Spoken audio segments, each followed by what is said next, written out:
Chapter 2953. Ning Shu said, "I want to eat." "Princess, this human can't do it anymore. He must be allowed to breathe," Lan said as he dragged the prince to the surface of the sea. Ning Shu grabbed the prince's leg and didn't let go, but Lan actually dragged both Ning Shu and the prince away. Ning Shu swung his fishtail and retreated. At the same time, the prince kept kicking his leg, trying to kick something off. He was very strong, and the prince wasn't weak. Damn, the prince's martial arts weren't weak. It was all focused on the love between the prince and the princess, but in reality, the prince wasn't weak. Otherwise, how could he be a hero saving a beauty, defeating a dragon, defeating a witch, crossing mountains and rivers to find the princess? With this kind of strength, the prince was almost the strongest kind of person in fairy tales. Ning Shu grabbed him tightly. He wanted to use vines to wrap around the struggling prince, but Lan was here. He couldn't let Lan see him use his superpower. Pulling the prince like this for a while, Hickle's face turned blue and he was about to drown. Compared to the prince's torture of the client, tearing off her scales one by one and whipping her to make Emily cry. He also violated Emily, which was really painful. Drowning him was already letting him off easy. Moreover, the prince saw Lan. When he went back, he would definitely increase his efforts to capture mermaids.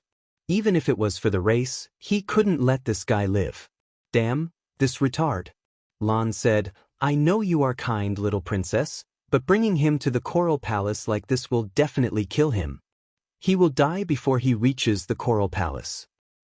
Listen to me, this isn't how you save people. Ning Shu, I bought a watch last year. Tormenting her mission, don't blame me for shooting you in the back. I'll report you." Lan was very strong. He dragged the two of them and swam up. Ning Shu immediately set up a barrier so that Lan couldn't swim to the surface of the sea. The prince couldn't breathe and would definitely drown. However, Lan easily destroyed Ning Shu's enchantment and brought the prince out of the sea. The prince's lung capacity was very large. During the time he was struggling in the sea, he did not faint. As soon as he came out of the sea, he started coughing violently.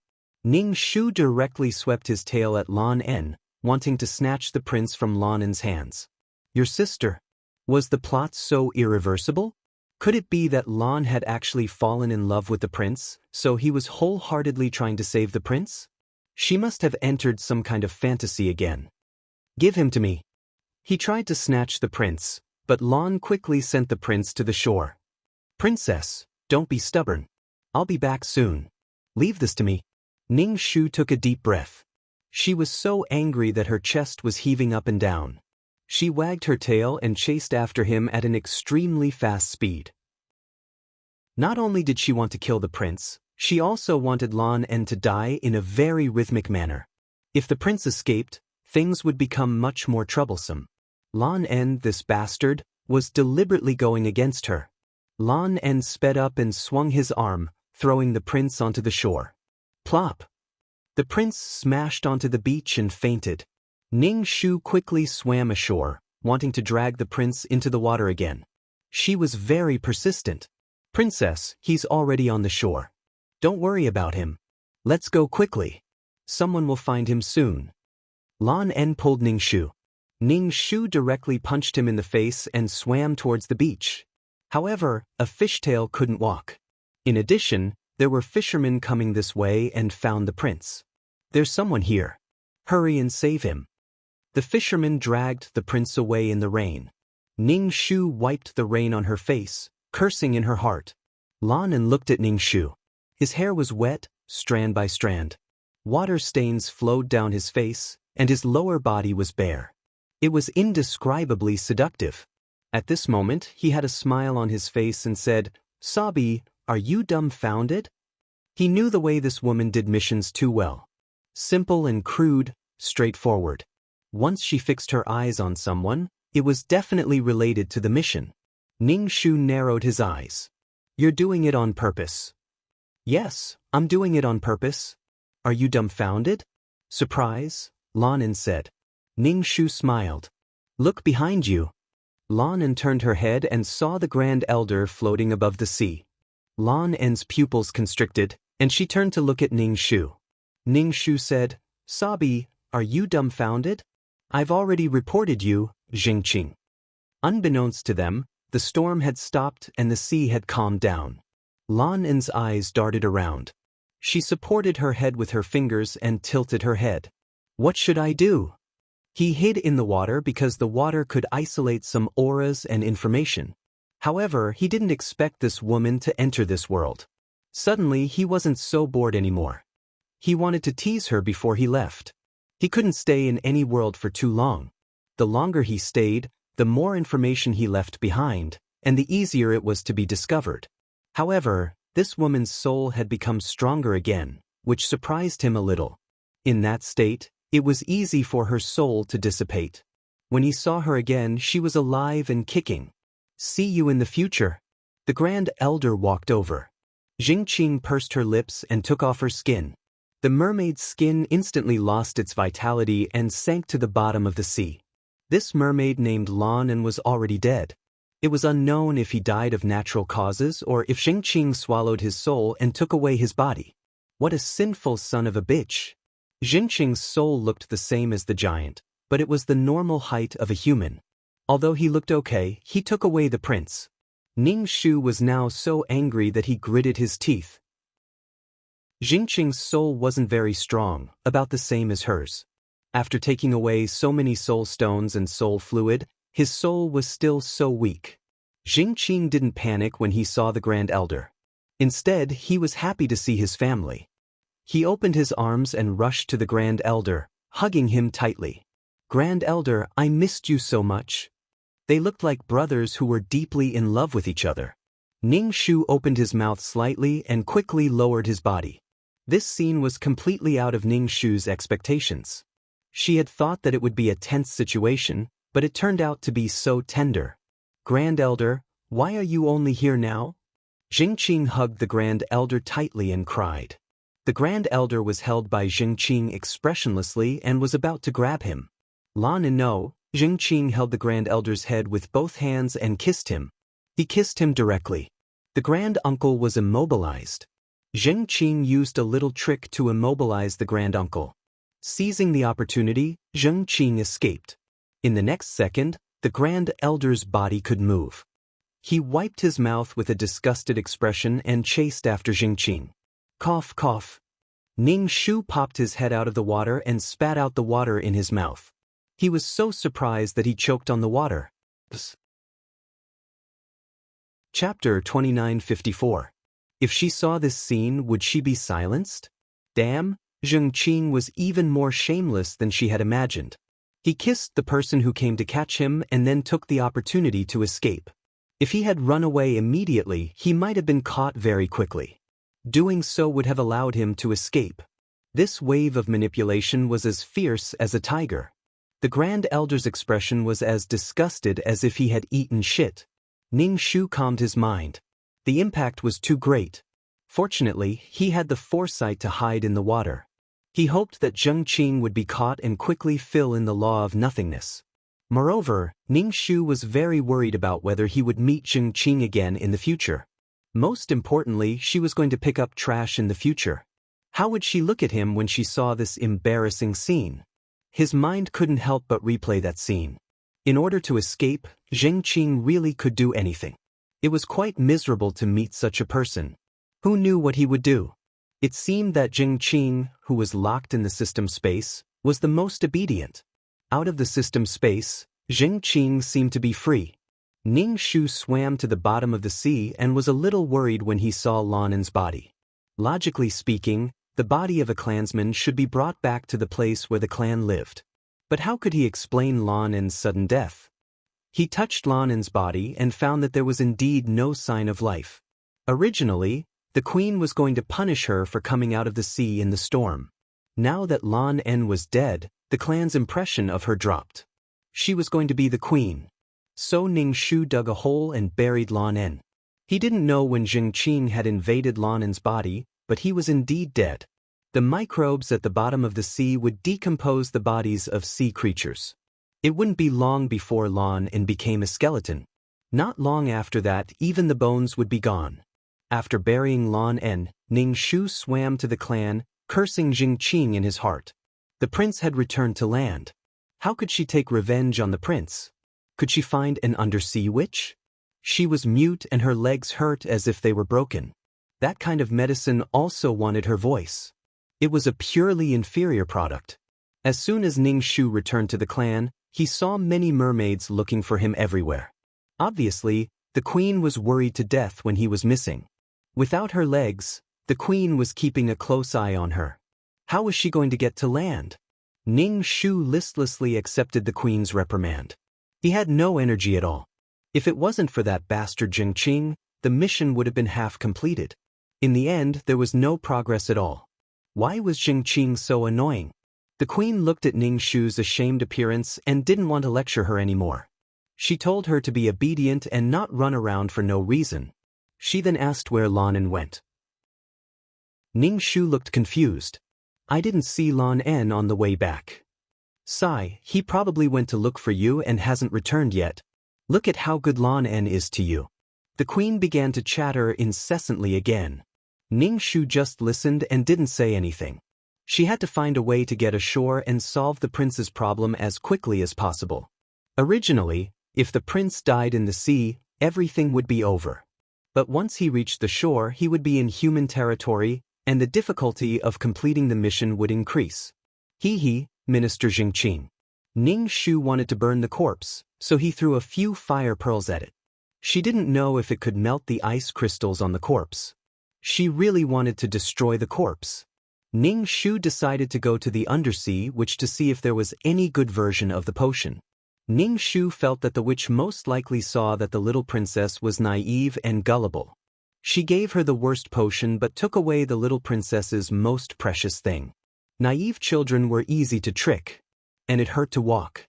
While the queen wasn't paying attention, Ning Shu slipped away and went to find the witch. Although she didn't know how a human could actually live on the bottom of the sea. And she could even cook potions on the bottom of the sea. It was too damn unscientific.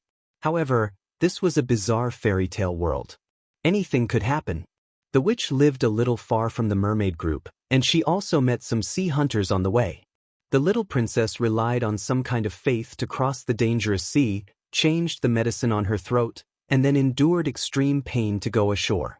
It was unimaginable. Unfortunately, the end was tragic. If she quickly turned into foam, it wouldn't be so tragic. But she had to endure so much pain and torture in the middle.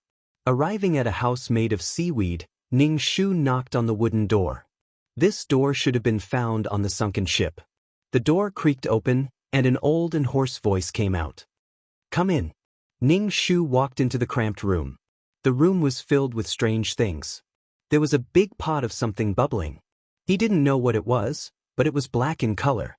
This kind of thing really didn't have the appetite to swallow. The witch was a short and old woman with a long nose. She wore a hat on her head and looked at Ning Shu with her cloudy eyes. Why did the little mermaid princess come here? Aren't you afraid of losing your life? Ning Shu said, I want a pair of legs, painless, without any side effects. The witch chuckled. Her laughter was like sandpaper rubbing against a wall, making goosebumps all over. There will be a punishment for a mermaid turning into a human. My magic potion is not so easy to get. What can you give me in exchange? The witch asked, reaching out to touch Ning Shu's face. Her fingernails were sharp. A young and beautiful face, a charming and beautiful voice. Ning Shu asked, what do you want me to give you in exchange? I'll give you pearls, gold coins, and gems. There are many sunken ships at the bottom of the sea, and even good wine. These things are not precious. I don't need them. You have everything I need. Ning Shu asked, you want my voice? I can't speak without a voice. What's the point? My voice is not good. Then give me your beautiful face. There's always an exchange. Ning Shu asked, will your legs hurt after drinking your potion? Of course it will hurt. This is your punishment for turning into a human. Ning Shu curled his lips. Forget it. Turning into a human is so painful, so miserable. Is there a potion with a time limit? After a while, I'll turn back into a fishtail again. I won't become a human permanently. Then is there a prosthetic leg? I'll use a prosthetic leg. At this time, They were all wearing big puffy skirts that spread very wide. God knows what kind of legs were under the skirt. This kind of dress emphasized the slim waist, tightening the waist and highlighting the small waist. As for the thighs and whatnot, they were under the puffy skirt. The skirt even covered the shoes. Prosthetic legs were also possible. She just needed to practice more. The witch said, "No." "Then why don't you have anything?" Ning Shu said, somewhat puzzled. "It's too dangerous to take it orally. Is there any way to make me look like a human?" She did not need to suffer the pain of walking with needles. She was here to do a mission, not to suffer. Chapter 2955. Moreover, this potion would forcibly turn a mermaid into a human, and she would never be a mermaid again. One way was to kill the prince with a dagger and pour his blood on her legs, but this plan failed. Even if there was a way, Ning Shu was not willing, because the side effect was that her legs hurt when she walked, just like being tortured. She would not be able to do the task happily. If she did not pour the blood on her legs, she would only turn into bubbles. She was a mermaid who was going to become a queen. The witch said, "Only the potion can turn your fishtail into legs. Only with legs can you be considered a human. A monkey still has 2 legs." Ning Shu said lightly. She did not want to be in so much pain to do the task, and if she became a human, she would be punished by God. Well, it could be considered as God's punishment. The setting that would turn her into bubbles was really deceptive. It was painful and she was going to die. If she could not get the prince's love, she would turn into bubbles. God damn the prince's love. Ning Shu felt that she could not find a breakthrough from the witch, so she had to find a way to leave directly. The witch really liked the mermaid's voice, which was not as old and rough as hers. She took out a piece of contract paper and said, "In exchange for your voice, I will turn you into a human, a real human. So that you can follow your lover. I can't even speak, how can my lover know what kind of person I am?" Ning Shu asked. "I don't know human language, do you want me to be caught blind? Then give me your face." The witch took a deep breath and said, not arguing with a child. Ning Shu was even more speechless. "If I use a face without facial features to meet my lover, he will be so scared that he will pull out his sword and stab me to death." The witch was also angry. "Then what do you want in exchange?" "After thinking about it, I don't seem to have anything to exchange. Forget it, I will just be a happy little mermaid." Ning Shu leisurely swam away, and the witch was so angry that her big nose was crooked. Ning Shu swam back to the tribe. He thought to himself that it was impossible to go in the direction of the witches, so he could only rely on himself now. Ning Shu looked at his own tail and stretched out a vine to wrap around the tail. He used the vine to form a foot and then made a leg at the side. Of course, the leg beside him was very thin. It was good enough that it could support his balance. Ning Shu wanted to move, but his tail instinctively wanted to wag, so Ning Shu fell to the ground with a plop. Ning Shu concentrated and controlled the vines to walk. Perhaps it was because they were in the water, so walking was not smooth. Ning Shu put away the vines and prepared to go to the sunken ship to find human clothes. Not long ago, Prince Hickle's ship had sunk. There must have been women's clothes on it. After all, there was a party on the ship. The little mermaid peeped at the human party and saw the prince. She followed the ship and saved the prince. Ning Shu floated to the sunken ship and swam around, looking for suitable clothes. Women's dresses. He found a lot of boxes in the ship. The boxes were full of women's clothes, but they were soaked in the sea. At the same time, there were gold coins and gems on the ship. Ning Shu collected some. Living in human territory, eating, drinking, and doing everything required money. The little beauty did not take anything and rushed ashore. Ning Shu collected some clothes that were about his size. They were too big or too small to wear. He carried half a box of gold coins and gems and swam back to the Coral Palace. The queen saw Ning Shu carrying large and small bags of human things and was particularly worried. She said, "Emily, human things are not good for us mermaids. Clothes will slow me down and make it easy for other creatures in the deep sea to catch me. Clothes would become more cumbersome in water, increasing resistance and greatly reducing speed. It would be easy for other sea creatures to kill them. It was also dangerous for mermaids to live in the sea. His little daughter was so curious about human things. This was not a good sign. And it was a very dangerous sign. Mermaids could not survive on land. There were dangerous humans who were eyeing mermaids covetously. Ning Shu said, "Mother, don't worry, I won't wear human clothes. I'm just looking, I won't wear them." The queen's expression was very serious. "Throw them away. Some things are more fascinating the more you look." It was not that there were no mermaids who were interested in humans, but they all ended up miserable. Humans would not be kind to them. Ning Shu. He did not expect the queen's reaction to be so big. What to do? He could only act coquettishly and promise that he would not wear these things out of the Coral Palace. Ning Shu promised again and again, but did not swear to God. She was afraid. The queen had no choice but to let her subordinates pay more attention to the seventh princess and not let her mess around. "By the way, where is Lainin? I haven't seen Lainin for a while. Did Lainin come to you?" The queen always felt that something was missing. She suddenly remembered that she had not seen Lainin for a while. In the past, Lainin was always by Emily's side, but now he was not wandering around. "Did you see him?"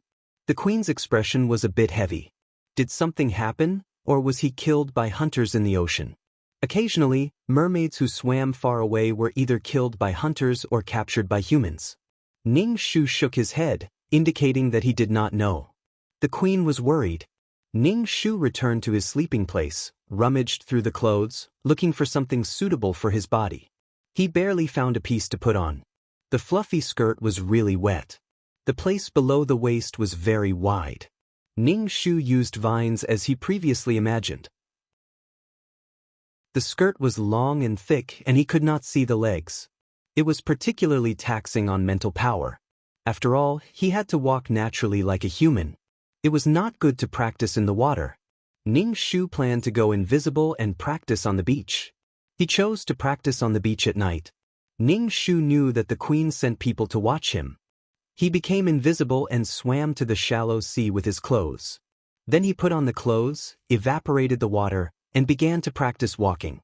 The feeling in the water was completely different from on land. He had to keep his mental power focused at all times. If he did not concentrate, it was very likely that he would fall. If he did not pay attention and fell, the situation under his skirt would be peeped. This task must be done quickly.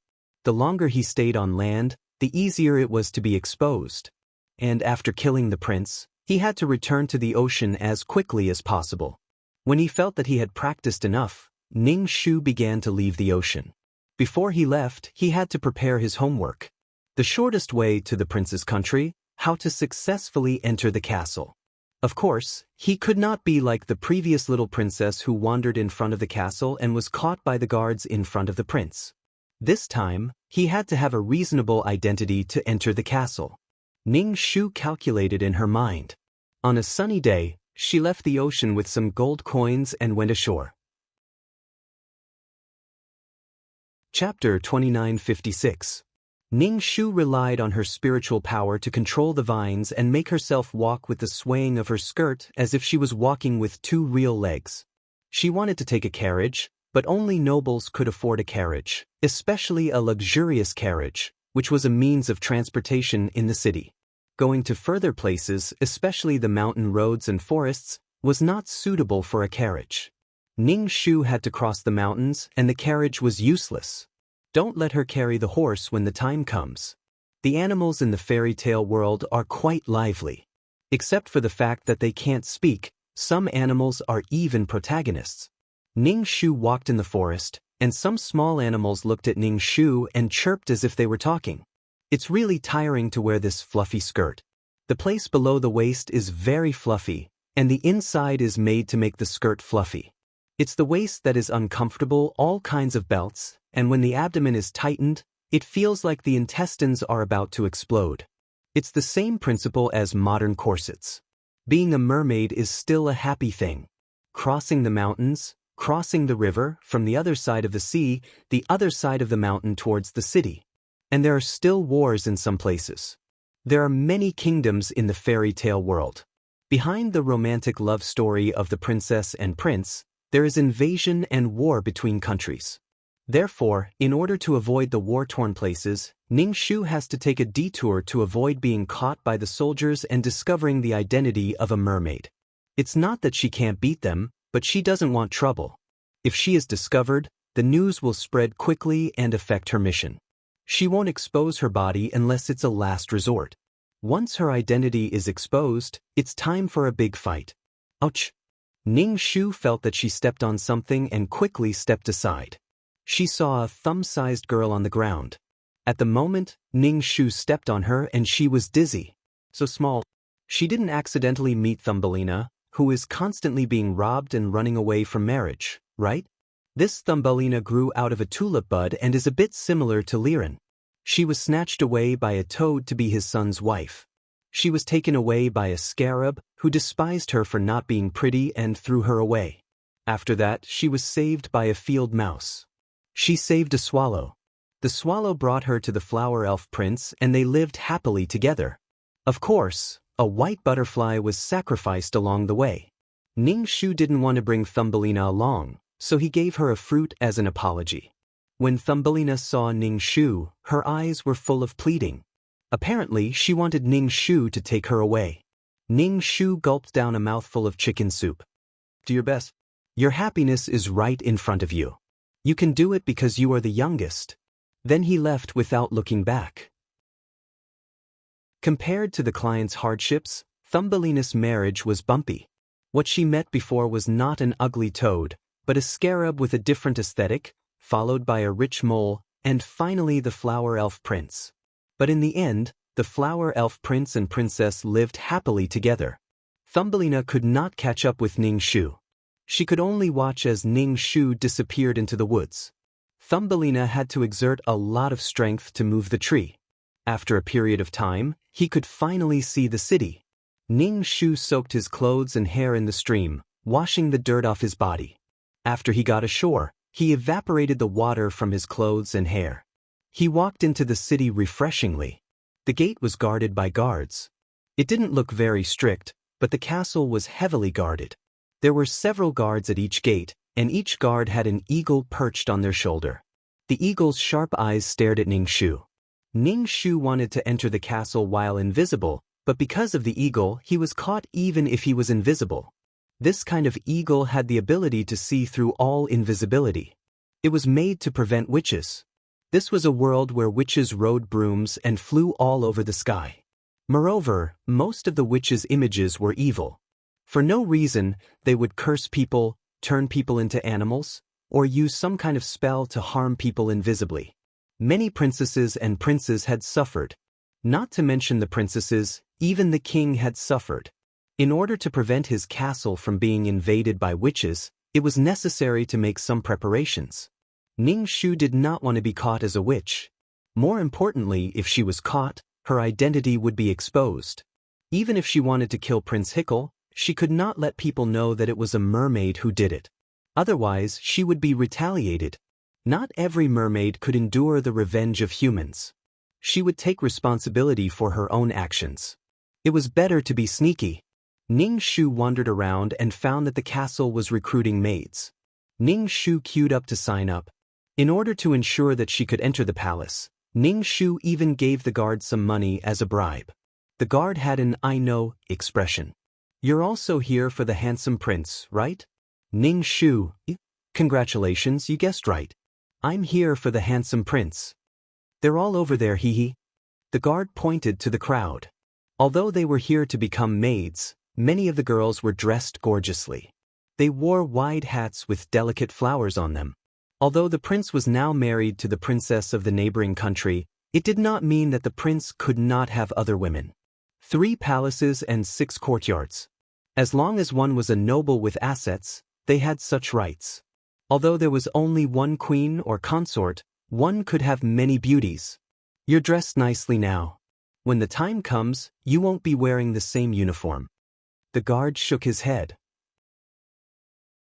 When Ning Shu heard the uniform, she was a little depressed. She did not know what the maid uniform was like. She hoped that her legs would not be exposed. Why was it so difficult to be a human? Because of Ning Shu's bribery, she successfully entered the palace. Of course, there was still a round of selection. Usually, it was the head butler who was in charge of all the affairs in the palace. Because of her face, Ning Shu was selected. She was chosen to be good-looking. To some extent, the maid was also a woman who was chosen for the master of the palace. Not only did she have to work, but she also had to be worked. The maid uniform was a long skirt, but it was not so big. After all, if it was too big, it would not be easy to do things. However, if the hem was not puffy, it would not look good. When no one was around, Ning Shu went to the room and put on the maid uniform. She tied a bow on the back. Fortunately, the current maid uniform had not developed into that kind of maid uniform. Otherwise, her legs would be exposed. Maids had to do a lot of things every day. It was not easy for a maid like Ning Shu to see the prince. To do rough work, some girls would use tricks to see the prince. Even if they could not see the prince, it was still good to see the king. Even if they could not see the king or the prince, they could still meet a good husband in the palace. In this era, the lives of the commoners were not good. There was famine and war. The nobles wore luxurious clothes and had groups of servants. They lived an exquisite life. /BK. Chapter 2957. The commoners didn't have enough to eat, and it was normal for beautiful girls to want to rely on their looks to live a good life. Ning Shu also followed the trend and bribed. The result of the bribe was that he could clean the palace and clean the prince and princess's rooms. Ning Shu was speechless. Even so, it was quite wonderful to be able to get close to the prince quickly. Early in the morning, he had to wait outside the prince's room and wait for the prince to get dressed. He had to empty the spittoon and help the prince put on his clothes and shoes. When the doorbell rang, Ning Shu hurriedly pushed open the door and entered. The prince and princess were sitting on the bed, and the maid who was with Ning Shu walked towards the prince first. Princess Karina looked at the maid with a heavy gaze. Ning Shu had no choice but to serve the princess and give her water to rinse her mouth. Ning Shu looked at the maid's amorous expression and how Prince Hickle looked at the maid with a fiery gaze. Karina had already begun to grind her teeth. Judging from the way she tortured people, this Karina wasn't someone to be trifled with. Moreover, there were a lot of torture devices in this era that made people wish they were dead. There were also witches who could turn you into an ugly monster with a face full of sores. It can torture your body as well as your mind. Apart from the romantic love stories of the prince and princess, this was actually a rather barbaric era. Cinderella's two sisters who wanted to wear crystal shoes were fed to the eagles in the end. They were both punished. Ning Shu seriously served Princess Consort and helped Princess Consort put on her clothes. She also had to use all her strength to pull on the straps so that Princess Consort's waist was very thin. Princess Consort still wanted to use all her strength to pull on it. Don't break the waist. This was the aesthetic standard of this era. If you had a thin waist, even if you had a pair of elephant legs, you would still be beautiful.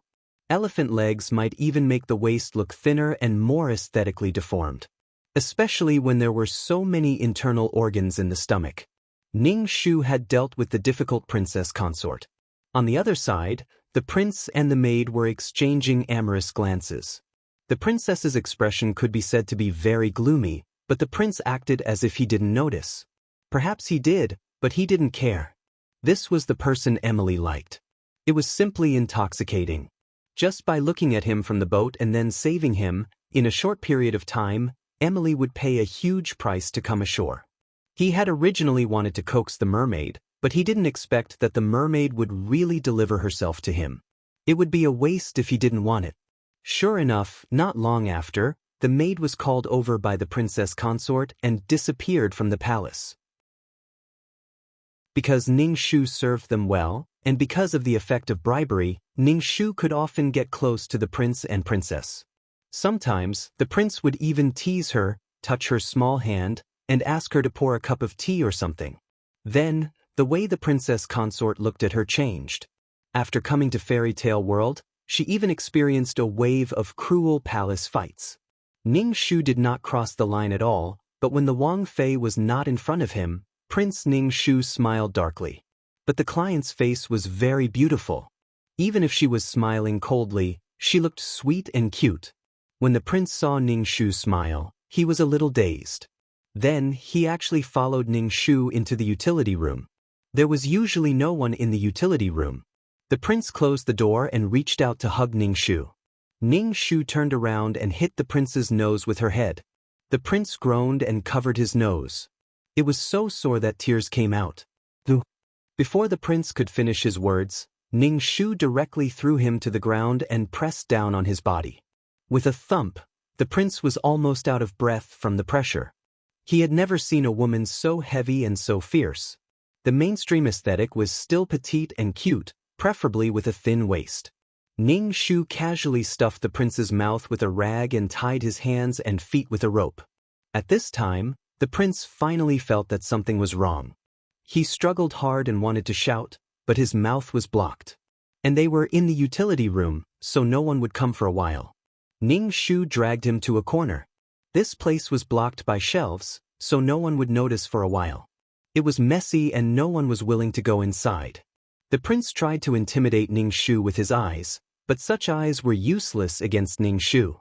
The prince thought that this beautiful and petite woman should be an assassin. She was wearing a maid's uniform. Could she be a spy from another country? If she wanted to do something to him, she had to get rid of the filthy thing in his mouth. It was too disgusting. Otherwise, how could he talk, how could he call for help, and how could he calm this woman down first? She was a beauty, but why did she become a thief? Up close, this girl was really beautiful. Her lush hair was simply braided, and the braid was casually placed on her chest. It was fluffy and beautiful. The prince calmed down and tried to use his manly charm to make the girl let go of him. He looked at Ning Shu with affectionate eyes. As long as he was saved, he would definitely teach him a lesson. Ning Shu found a set of knives in the storeroom. She placed them in front of the prince, and they shone brightly. The prince's expression directly distorted, staring at Ning Shu in horror. Especially when he saw Ning Shu leisurely brushing his hair behind his ears, it was really indescribably beautiful. But in this case, it was quite inappropriate and horrifying. The prince was covered in cold sweat rolled down his forehead, and his pupils contracted as he looked at Ning Shu. The prince wanted to speak, but his mouth was blocked. Ning Shu's hand moved around these knives. He picked up the knife and scraped the blade with his finger to test the sharpness. The prince was so scared that he almost peed. He looked at Ning Shu with pleading eyes. As long as he let him go, he would give him anything, including the princess. Now, no matter what, he had to control this witch first. He had never seen such a ferocious woman. Ning Shu stretched out his hand and pinched the acupuncture points on the prince's body, which can make the blood flow slower. He picked up the light knife and released his spiritual force.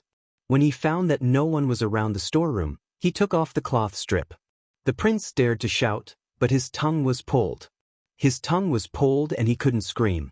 The prince wept in horror, especially when he saw the knife getting closer and closer to his tongue. His eyes were desperate and helpless. He looked at Ning Shu with eyes full of fear and pleading. Ning Shu raised his hand and cut the prince's tongue directly. Blood splashed. Ning Shu had covered his body with a cloth in advance, and the blood splashed on the cloth. The prince's whole body convulsed in pain, but he couldn't scream. Then Ning Shu cut the prince's hand and leg tendons. The prince's eyes rolled over and he fainted. From then on, the prince became a waste who couldn't lift his shoulders or walk. After thinking about it, he simply cut off the third one, leaving his eyes and ears intact so that he could see and hear other people's disdain for him. The prince, who was high in the air, became a joke to others, which was enough to make the prince suffer. /BK Chapter 2958. In order to keep him alive, Ning Shu even wasted some spiritual energy and injected it into his body. Spiritual energy could reduce the bleeding, but things that were missing would not grow back. Also, there were witches in this world. She didn't know if there were witches who had some potion that could restore the prince's body. She felt that it was unlikely. Even if it was possible, the prince would have to pay a price. For a pair of legs, the client lost her voice and became a mute. Walking was like being pricked by needles. But she was forced to dance. Moreover, the prince seemed to have found that the mermaid's feet were very sensitive. If he poked a little harder, she would cry. Every time he wanted the client to drop a pearl, he would play with her feet in every possible way. Ning Shu came out of the utility room with a normal expression and then prepared to run. She bribed the guards with gold coins and said that she wanted to go home to see her mother and would be back soon. Ning Shu gave a lot of money this time. She could drink a lot of good wine and find a girl. The guards agreed and let Ning Shu go. Ning Shu smiled and thanked them, then left their sight in a relaxed manner. Then she quickened her pace. She had to leave here as soon as possible. Before the prince was discovered, she covered him with a clean cloth and put him under the cover with other things. If the cloth was not removed, no one would find him. Unless the prince woke up and called for help, but someone had to go into the utility room. Of course, the prince would not be able to shout. Out of the city gate and into the woods, Ning Shu turned invisible. Perhaps there was some god's spell or tool in this world that could let people know what happened. If she turned invisible, they wouldn't be able to see her. She chose the utility room because there were few people coming and going. There were guards outside the room at all times, and there were eagles hovering in the sky above the castle. If she dealt with the prince outside the room, the eagles would be the first to notice, and the cries would attract the guards. Familiarizing herself with the castle structure in a low-key way, she set the location as the utility room. If the client's face was beautiful, the prince would definitely hunt for beauties. If the maid was beautiful, the prince would taste her. As for where the maid went after that, or if she was dealt with by the princess, the prince didn't care much. She was not a vicious woman and liked every woman. She had to be good-looking. The invisible Ning Shu crossed the mountains and returned to the ocean. The first thing she did was to take off her maid uniform. He directly buried the maid uniform in the deep sea. After soaking it for a period of time, it would rot. It was hard to guarantee that people wouldn't make the connection if a maid's costume from the palace appeared at the seaside. Witches were like gods in this world. Ning Shu felt much more relaxed after turning back to his fishtail form. He played around in the water for a while before he quickly swam back to his tribe. After disappearing for a period of time, the queen had probably gone crazy from anxiety. It was inevitable that he would be punished. "Emily, you're back. Everyone said that something happened to you. Where have you been? The queen has always been looking for you." When some of the mermaids saw Ning Shu, they immediately swam over and started talking. When the sisters received the news, they immediately rushed over. When they saw Ning Shu, they let out a sigh of relief. "Mother is very angry and sad. You have to apologize." Ning Shu decided to make up a miserable story about the time when she disappeared. This way, not only would she solve the problem of disappearing, but she would also be punished less. Moreover, she went to the land and heard a prince. This kind of thing was too unbelievable. It would only add to the troubles of the other mermaids. When the queen saw Ning Shu, she just snorted coldly. "Why did you come back? Continue to play outside." Ning Shu immediately looked at the queen with pitiful eyes and said that she was swept away by the whirlpool and did not know where she was taken to. When she woke up, she did not know where she was. She was very scared and did not know where her home was. She met a lot of big fish and these big fish wanted to eat her. She could only hide and wait for the big fish to leave before she dared to come out. Then she rushed home. Now she was finally back. The queen was moved. She no longer had the indifference from before. She immediately hugged Ning Shu and called out to him, "My son, my sweetheart, you have suffered. So pitiful, so dangerous. I almost couldn't see my sweetheart." Several sisters looked at Ning Shu with tender eyes. Ning Shu nodded cheekily and said, "It was really dangerous. I was so scared." Although Ning Shu temporarily avoided punishment, the consequence was that he was restricted from going out. In particular, he could not go far from the Coral Palace. There were people following behind him. In any case, Ning Shu would not go anywhere now. Every day, except for cultivation, he would eat and sleep, sleep and eat. Of course, there was also a mother who was keen on childbirth. Every day, she would bring a row of male mermaids for her to choose from so that she could quickly give birth to a baby and increase the population of the race. Ning Shu was really not in the mood to make a little mermaid. He did not want to have children. Things like giving birth to children should be left to the client. In order to stop people from talking, Ning Shu said that he was thinking about Lan En and that the other males were not interested. When the queen heard Ning Shu's words, she lovingly touched his head. You usually don't like Lan En. Now that Lan En is gone, you miss him. When he was alive, you should have been nicer to him, poor child. Ning Shu pulled the corners of his mouth. How do you know that Lan En is dead? His body was buried in the mud of the deep sea. Did someone dig the grave? You have to be mentally prepared. After such a long time, he either died, lost his way and could not come back, or was eaten by a big fish. Oh! Ning Shu made a sad expression. After that, the queen tried not to touch Ning Shu's sadness and did not bring any male mermaids over for the time being. Not long after Ning Shu left, the prince was found in the utility room. The first to feel that something was wrong was the Princess Karina, because the prince seemed to have disappeared for a while. The princess's first thought was that the prince was with a maid behind her back again. Whenever he saw a pretty maid, his eyes would turn green. He did not even bother to hide it, and those maids pretended to seduce the men. Why couldn't the prince be more loyal? The princess angrily ordered the maids to look for the prince. If she knew which maid it was, she would definitely make the maids suffer a fate worse than death. Everyone in the castle was looking for the prince. In the end, it was a maid who accidentally found the prince covered in blood. It was unknown whether he was dead or alive. She screamed and attracted people. The whole castle was in an uproar. The prince was killed in his own home. Although he was not killed, he was insulting the prince. The prince's tongue was cut off, and he could not use his hands and feet. This was a torture used on the untouchables, and someone actually used it on the prince. The prince was still alive, but he couldn't speak, walk, or give birth to children. That was because his manhood had been cut off. /BK.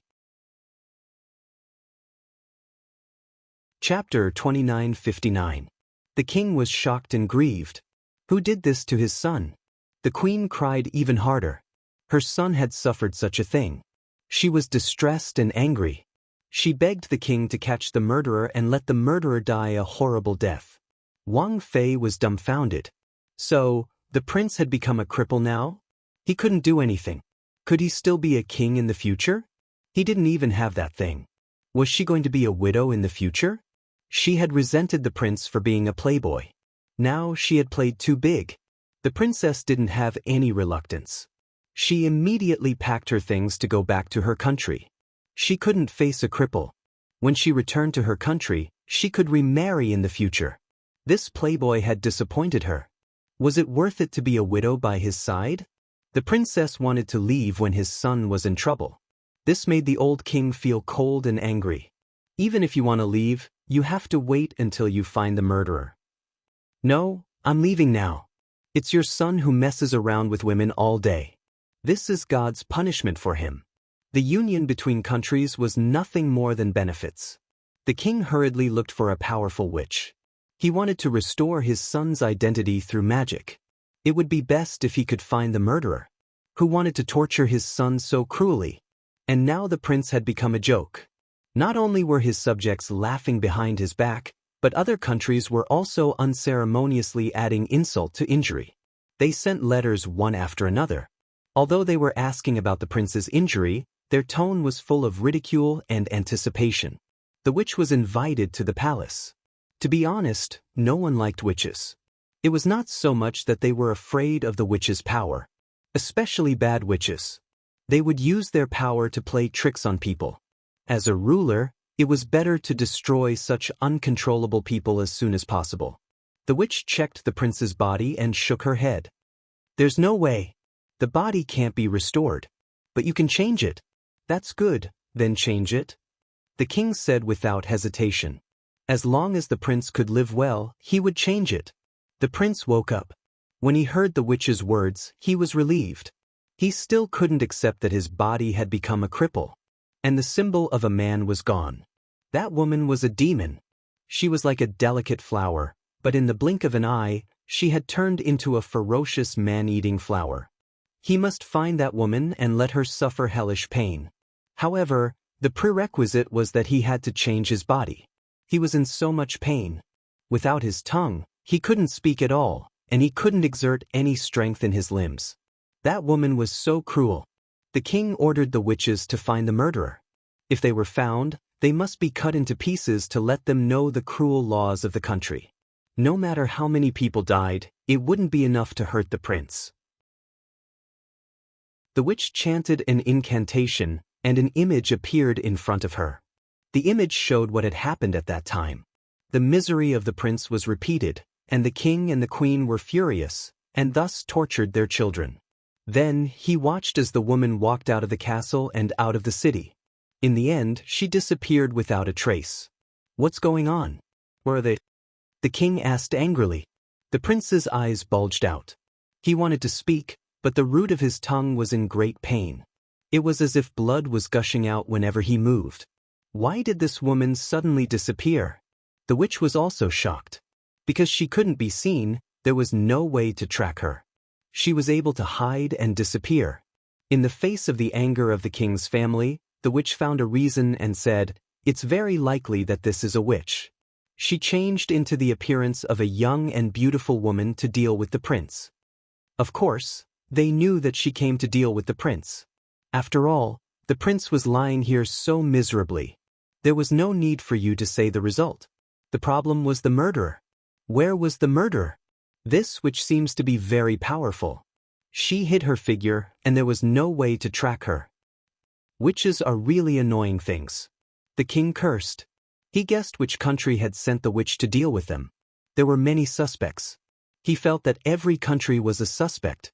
In order to prevent the king from being implicated, the witch said, "The most important thing now is to find a body for the prince. It's best to find a similar face." The king could only endure the anger in his heart. The most important thing was to change the prince's body. The murderer still had to be wanted. But what should the wanted portrait be? It was said that the appearance was the witch's illusion. If he used this appearance to find the murderer, he wouldn't be able to find her. Perhaps the witch had already turned into a sinister, old and short woman. Draped in a black robe, this situation was completely different from the one depicted in the portrait. There were so many witches in the world, and witches were all powerful. If he didn't pay attention and offended the narrow-minded witch, she would curse him. In short, it was difficult to catch the murderer. So angry, so sullen. The prince was so angry that his whole body hurt. His wounds hurt even more. He was tortured and ran away. Now he had lost his dignity as a human. In the past, when he saw the maids who looked at him, they would lower their heads and blush. Now they all avoided him. When he needed to solve his physiological needs, he had to accept the strange eyes of others. So humiliating. The princess did not hesitate to return to her country, which made the prince's lungs explode. Everyone was so realistic, especially his princess. She was his princess. She should be with him. Usually she was always picking on him, but now she ran away. The prince wanted to say, "Father, attack the princess' country and annex their country. I want to see the princess regret it and kneel in front of me to beg me." As long as he changed his body, he would have a complete body again. But without a tongue, he couldn't say anything, even if his heart was angry to the extreme. Although the king knew that his son was sad, he didn't know that his heart was like a volcanic eruption. He was busy looking for a body, and it had to be similar to the prince's face. The king also wanted to try his best to find a similar face. He was used to seeing his son's face. If one day another face called him father, even if the soul was his son's, a different face would make him feel like he was cuckolded. Moreover, the change of the prince's face would more or less lead to some side effects. For the stability of the country, the king was also worried and sent out waves of people to find a suitable candidate. "You are a witch. You can guide these people where to look. They can't search without a head." The king said to the witch. The longer his son stayed in this body, the longer he suffered.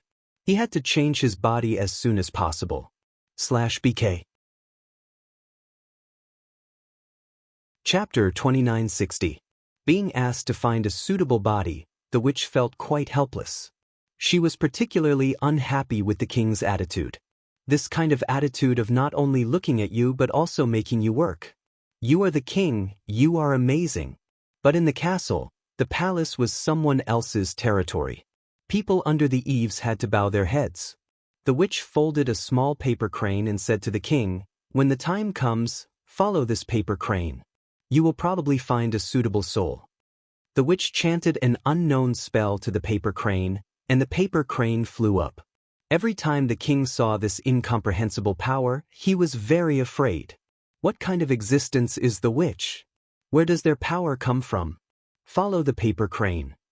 The king ordered the guards to follow the paper crane and find a suitable body. During the recent period of his son's accident, the king felt that his old face had been completely lost. A warrior can be killed but not humiliated.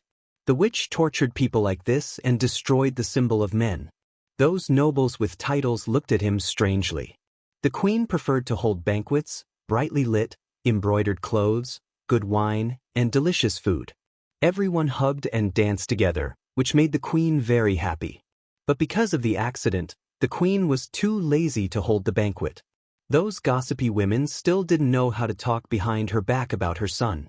When she heard it, she exploded with anger. The guards were also very helpless. Out of respect for the witch's power, they could only follow the paper crane and hope that they were not played by the witch. If the witch wanted to play with people, there was nothing they could do. The paper crane flew over the mountains and was already some distance away from the king's city. And the more they went, the more desolate it became. Was there really someone living in this place?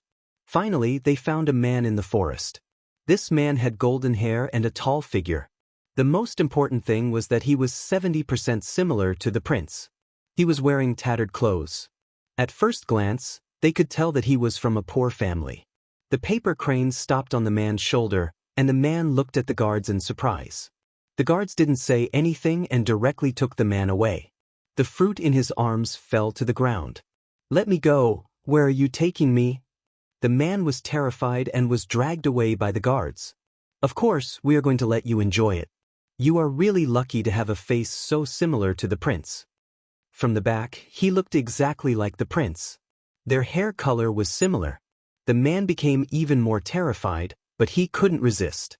The guard pulled the man to the front of the king and let out a sigh of relief. Finally, the mission was completed. Otherwise, she would have to look all over the world for someone who looked like the prince.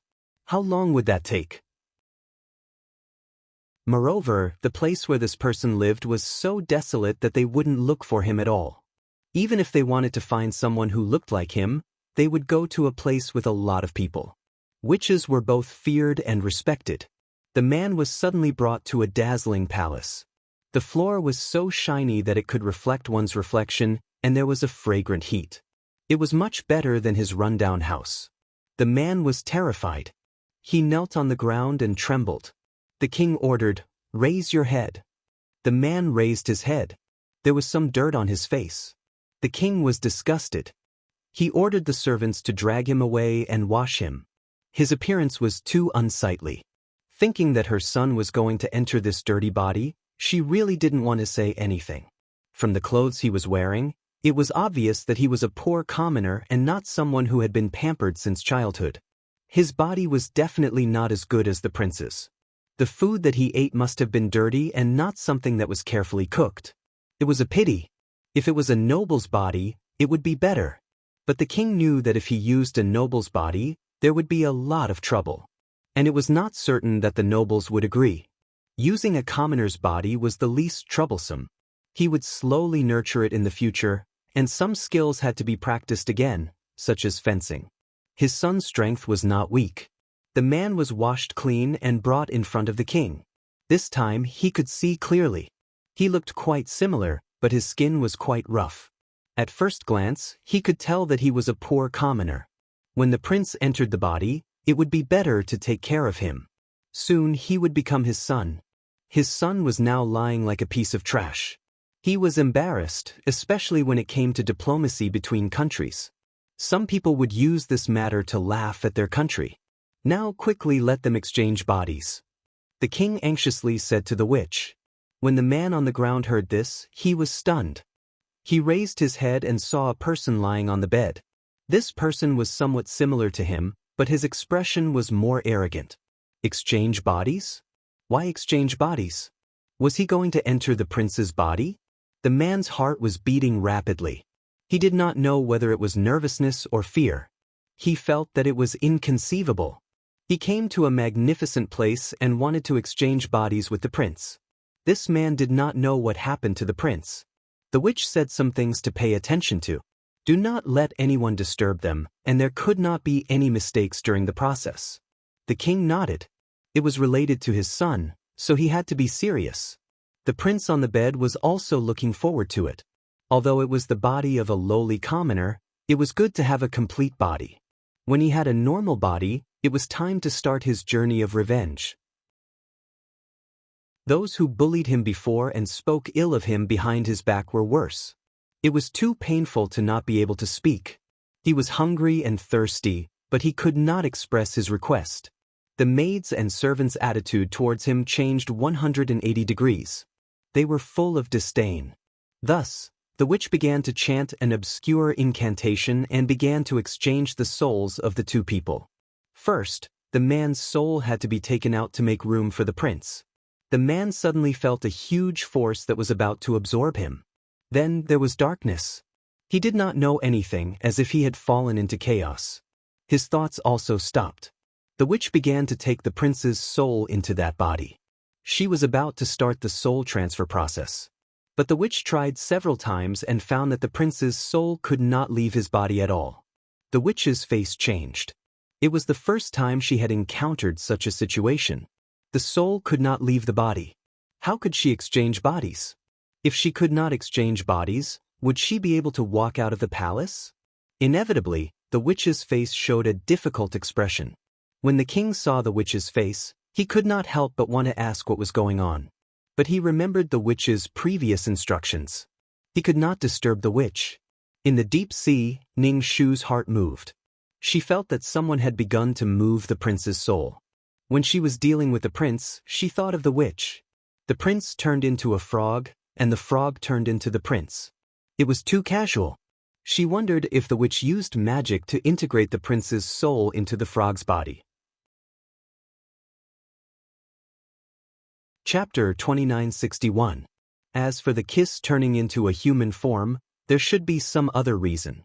In order to let the prince stay with his body for a long time, until the body died, Ning Shu used the soul fixation technique.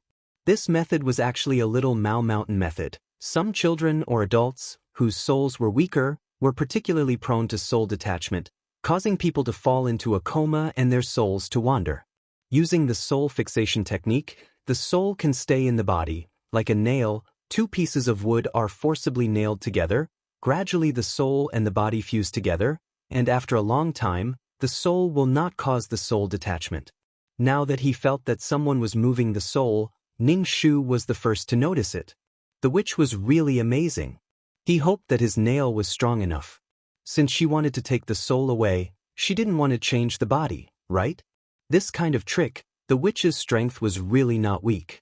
Ning Shu thought for a moment, floated up to the surface, bit his finger, formed a seal with both hands, and drew a talisman in the air. Because of the distance, the effect of the talisman should be greatly weakened. But it can also make the nail a little deeper. In the past, if the prince was killed, then he would be killed, but directly killing him was really too easy for him. After collecting more than 10 kinds of mermaid scales, he knew that the prince's hands were stained with the blood of mermaids. After drawing the talisman, Ning Shu sank to the bottom of the sea. If the prince's soul really left the body, then she would have to go ashore again. If the body was changed, then that body was not the prince's. Even if it was done again, it would be someone else's body. The person whose body was replaced, the soul would be destroyed or enter the prince's body.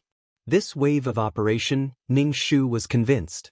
The witch tried several times, but couldn't successfully summon the prince's soul. If the prince's soul didn't come out, then there was no doubt about changing the body. What to do? The witch clenched her eyeballs, thinking of a way to hide things, at least to successfully leave the palace. It was impossible to say that the witches were in awe of the royal family, otherwise, there wouldn't be so many princesses and princes cursed. As time went by, the king's face became more and more ugly. The witch quickly thought of a way, directly put the man's soul back into his own body, and then chanted a spell. The man returned to his body and opened his eyes in a daze. The witch took the lead and said, "You're a prince, right? How do you feel, prince?" Prince? Was she calling him? The man's expression was blank because his soul had just returned to his body and he had yet to adapt to various aspects. The king called out, "Hickle, do you know me?" The witch immediately said, "Your Majesty, the prince's soul has just entered his body, and his thoughts are a bit muddled. You have to give him time to recover.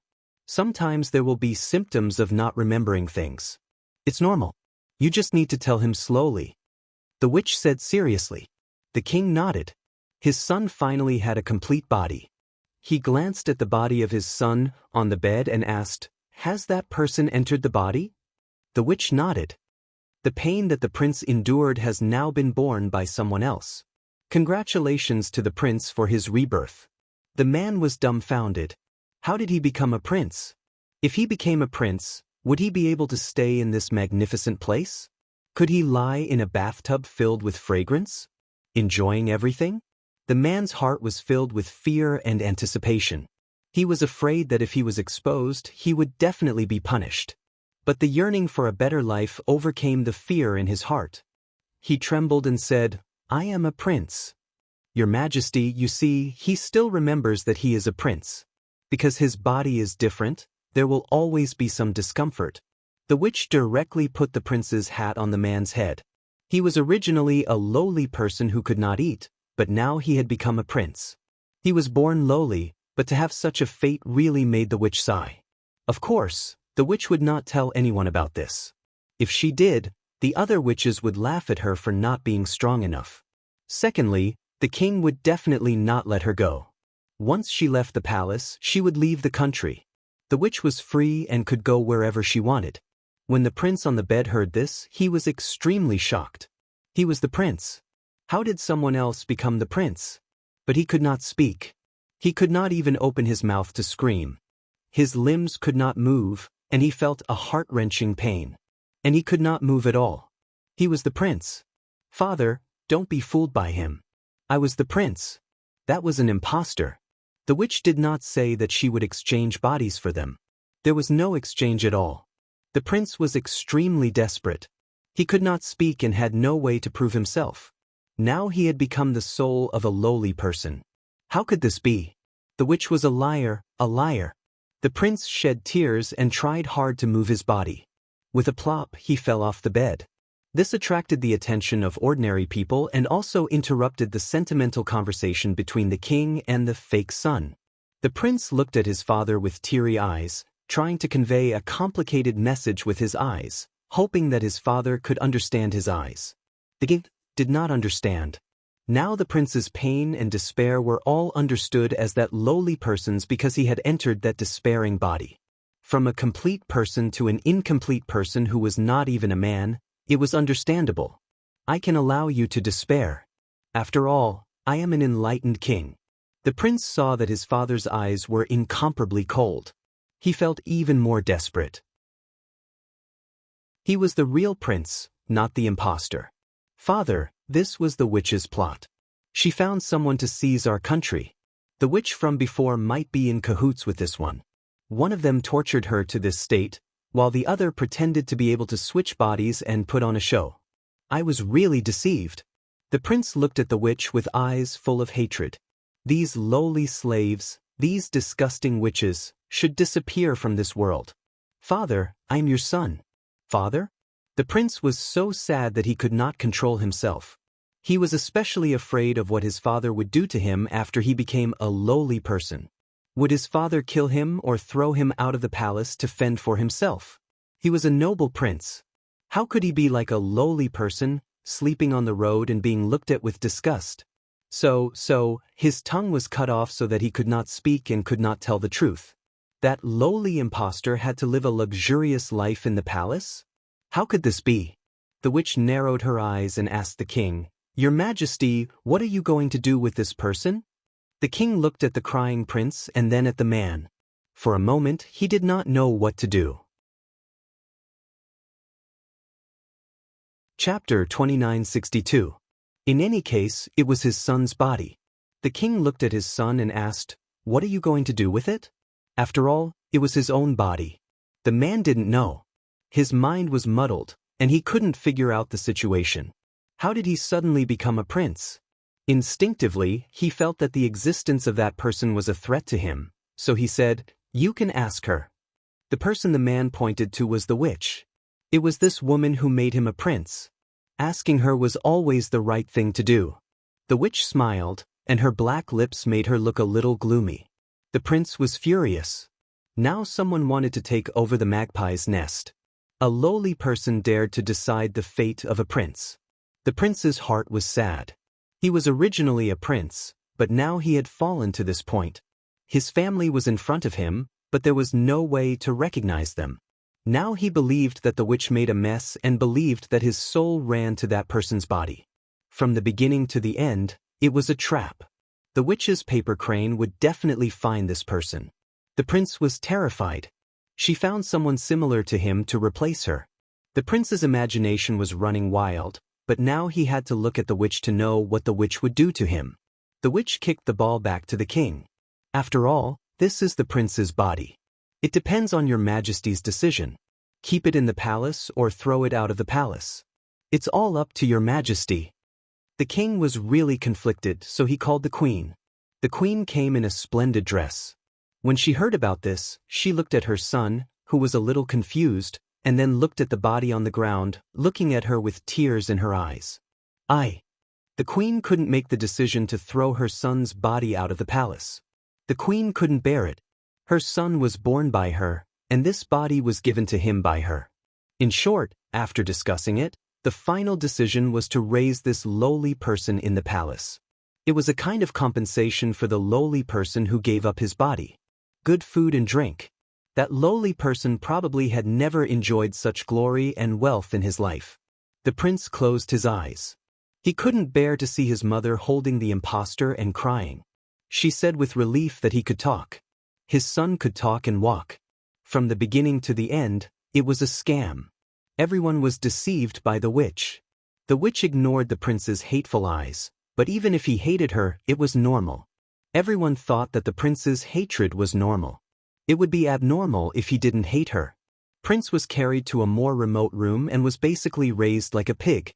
And that man would be groomed as the country's successor. The witch rode away on her broom and left directly.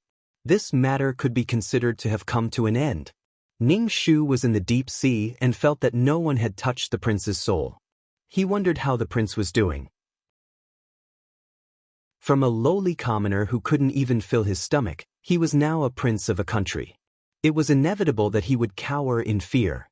Every day, he ate delicious food and had many beautiful maids serving him. He wore beautiful clothes. The false prince was both happy and anxious, especially when he saw his father's discontented expression. The king was indeed a little dissatisfied with his son who had switched bodies. The body was not his son's to begin with, but he seemed to have forgotten all the knowledge and words he had learned in the past. It was understandable that one's body would not be as strong after changing bodies. It could be slowly trained, but the people he knew had all forgotten about it. Could this be the aftereffects of exchanging souls? In order to live a luxurious life, the prince had no choice but to study hard and learn all kinds of things in order to become a qualified prince. Occasionally, he would ask about the real prince and visit him. After confirming that the prince couldn't speak and that his tongue had been cut off, the false prince heaved a sigh of relief. Luckily, he hadn't entered this body. They had captured him because they wanted his body. Although he didn't know what had happened, he didn't end up in such a miserable state. They were all high and mighty people while he was just a lowly commoner. They didn't care about his wishes at all and just wanted to take over his body. The false prince was very grateful to the witch for making him a prince. His fate would be different from now on.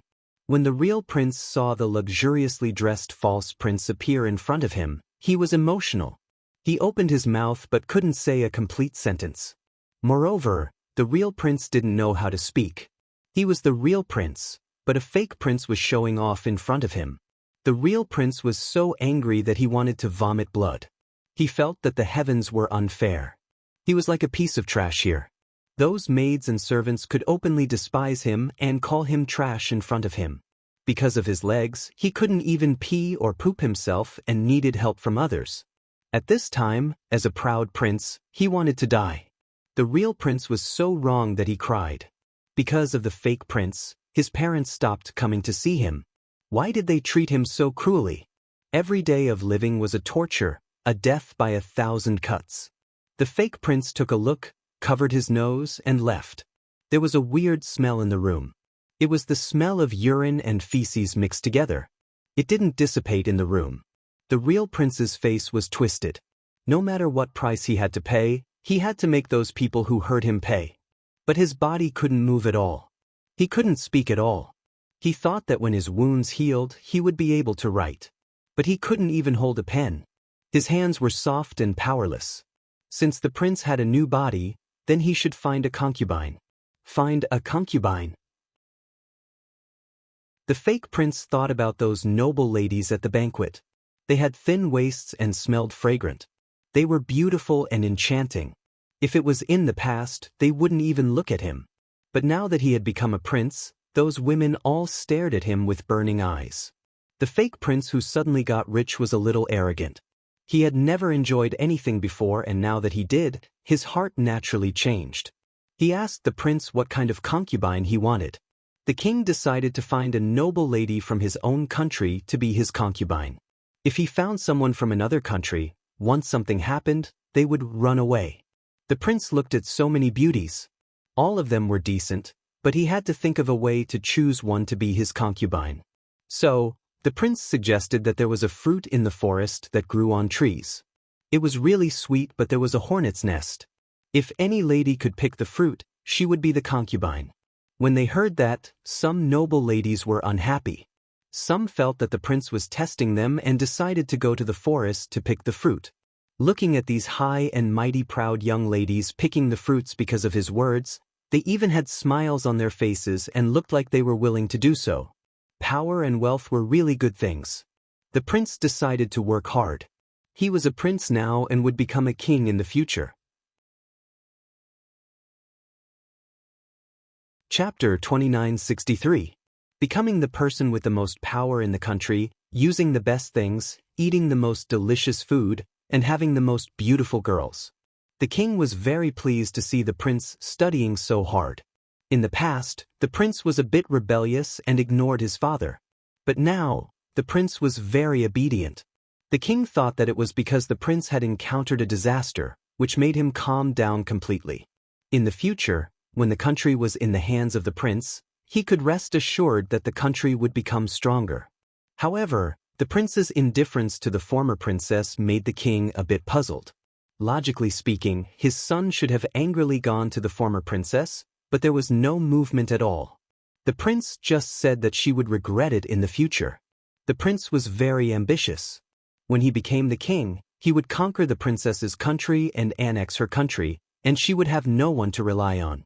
Now, the fake prince seemed to empathize with her. He felt insulted by others and wanted to fight back to defend his dignity.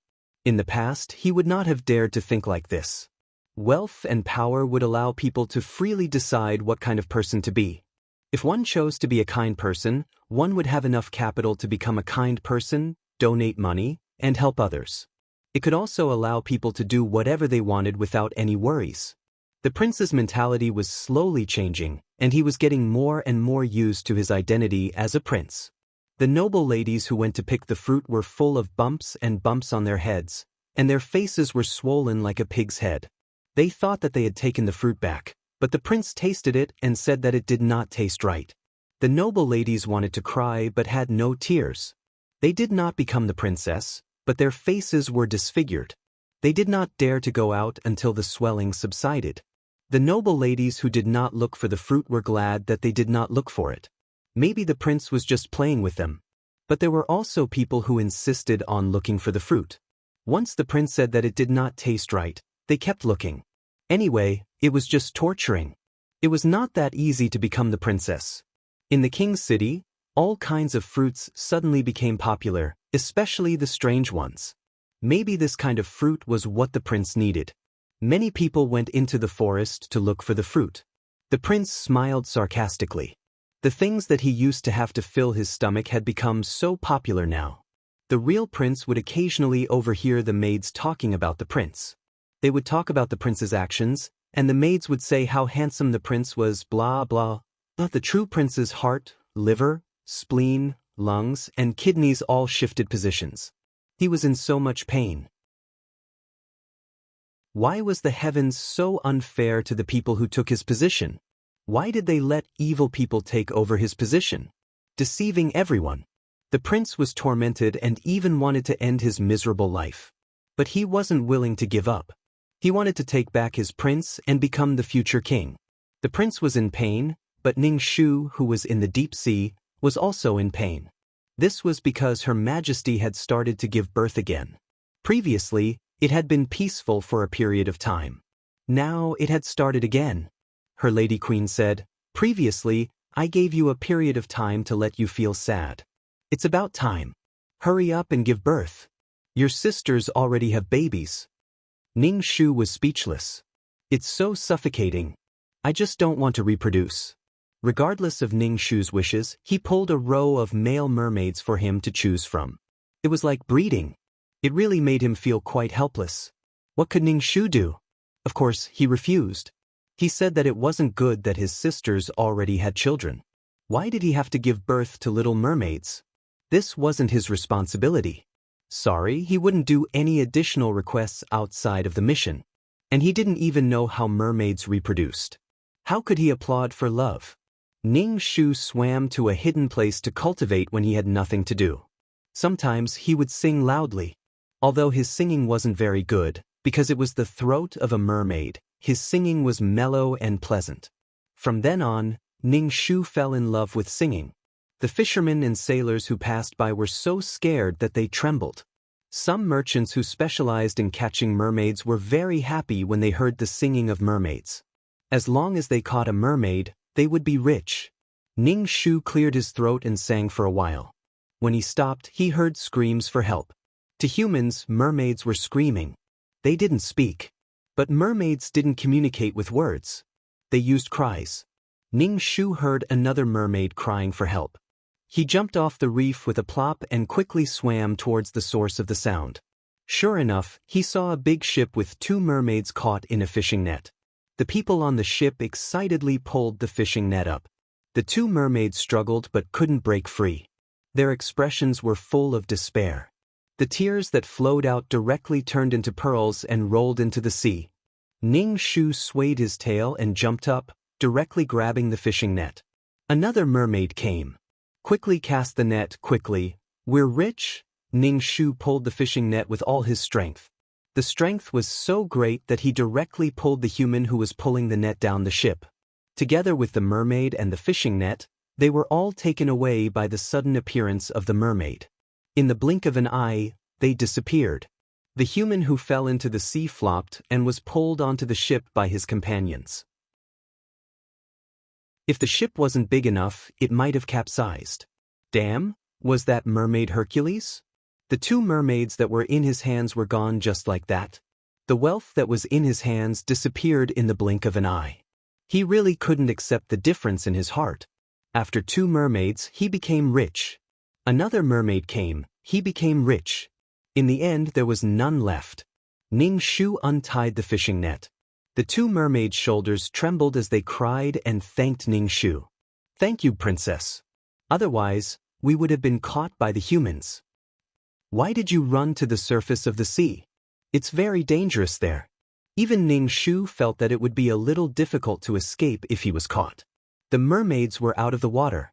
Their tails became their biggest armpits. They couldn't walk or jump. "We didn't swim to the surface of the sea. We were under the sea. Those fishing nets were always cast. Those humans wandered around where there were mermaids. We accidentally got caught in the net." Ning Shu nodded and reminded them to be more careful in the future. Try not to go to the surface of the sea. Find a partner and have children. Ning Shu vented the pain of childbirth on others. A younger mermaid asked Ning Shu in a crisp voice, "Seventh princess, why are you so strong that you can save me from the humans?" "Because I am a mermaid with superpowers." My strength is relatively strong. Ning Shu raised his hand and was about to bulge his biceps. Ning Shu brought the two mermaids back and told the queen about this. The queen was so angry that her face turned green. Humans are really getting out of hand. The queen touched Ning Shu's face lovingly. Fortunately, you saved them. In the future, when you encounter such things, don't run over recklessly.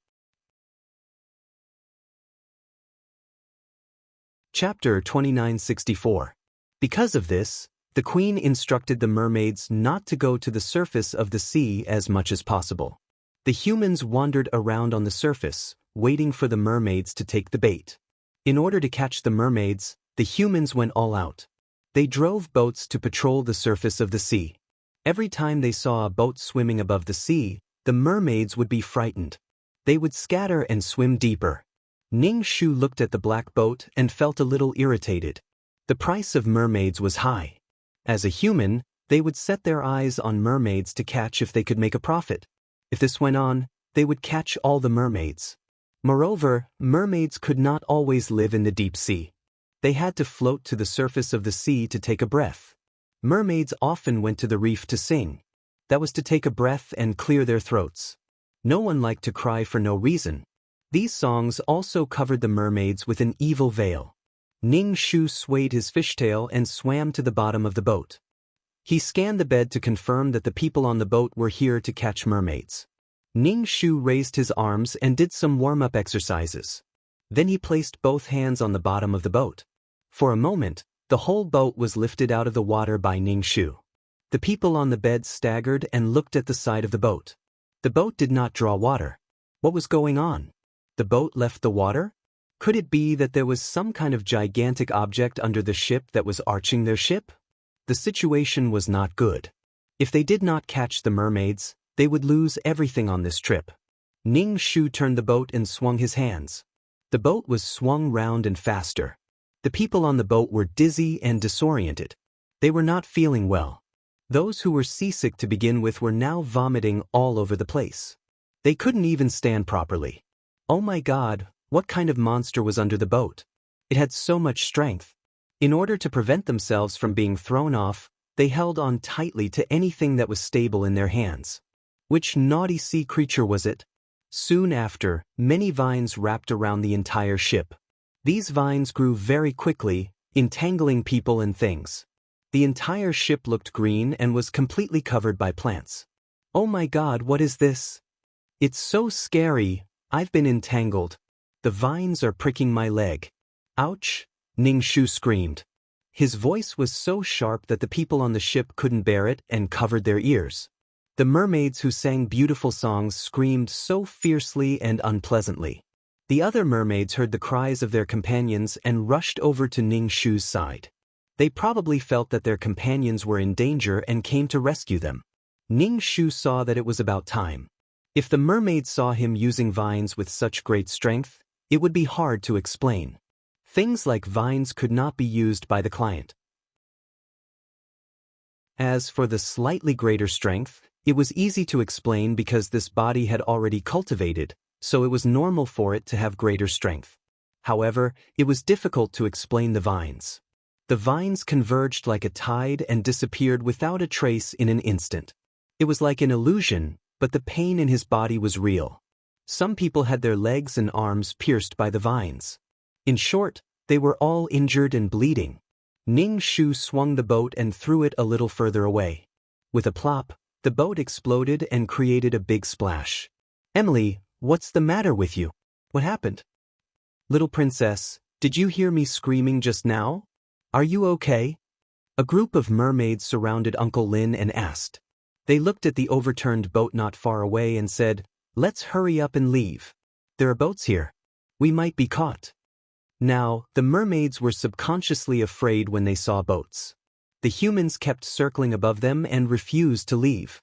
They did not dare to come out of the sea. Ning Shu shook his head and said, "I'm fine." The queen also came over and looked at Ning Shu. "Didn't I say not to swim out of the sea?" Ning Shu screamed to scare the fishermen, but he did not expect to attract the mermaids. The people on the boat were dizzy and disoriented. Many of them were injured and scared. They looked at each other with fear and doubt. Was it the mermaids who did this? Weren't mermaids delicate and liked to cry? Why were these mermaids so fierce? They were not sure if they were mermaids, but the problem was that they had to run. This place was too frightening. The crew members who had yet to recover from their shock immediately steered the ship away. If the vines weren't an illusion, they might have even sunk the passing ships. The reason why they let these people go was that Ning Shu wanted them to spread the message that this place was dangerous. It was useless to hide every time. They had to solve the problem from the root. For example, they had to make those who came to catch mermaids feel fear. They had to wait for the next batch of people to come and test it again. After a few times, people would gradually believe it. There were sea monsters in the sea. Those who were not afraid of death should come. Leaving behind a reputation to scare people would make the mermaids more peaceful. The main reason was that mermaids were beautiful and weak.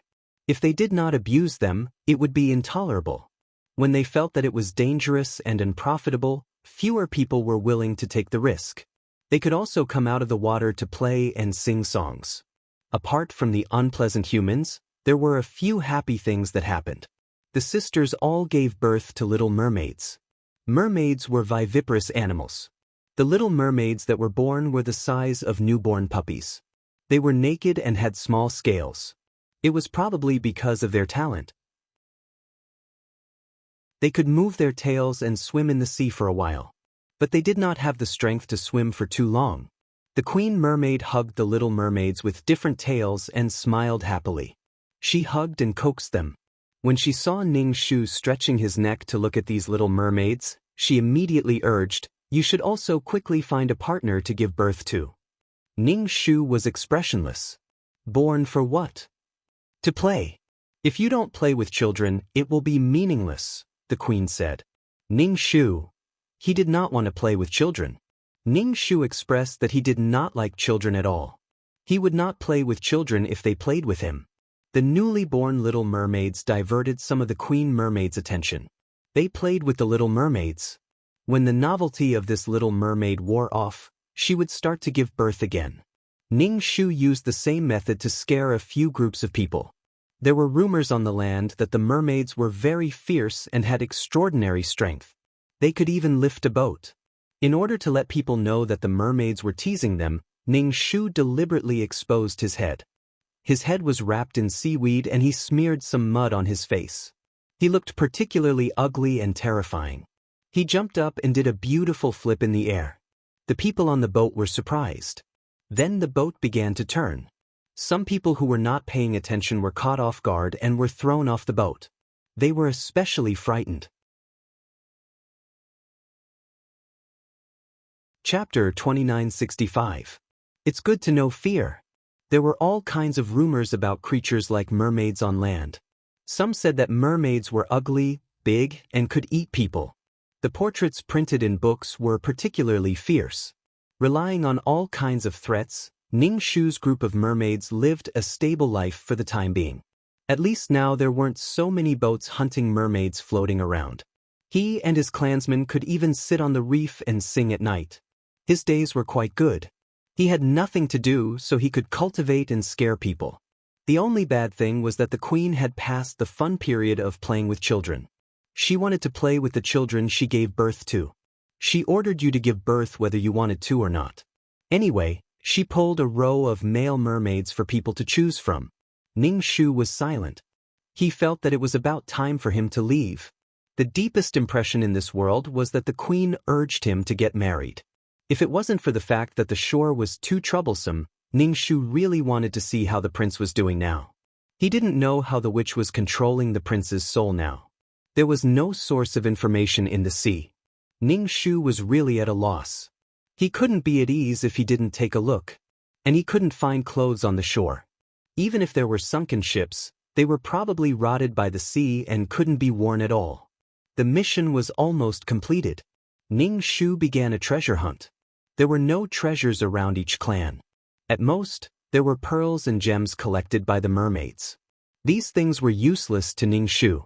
These things couldn't be sold at a good price even if they were sold in the system exchange store. They were trash that no one wanted.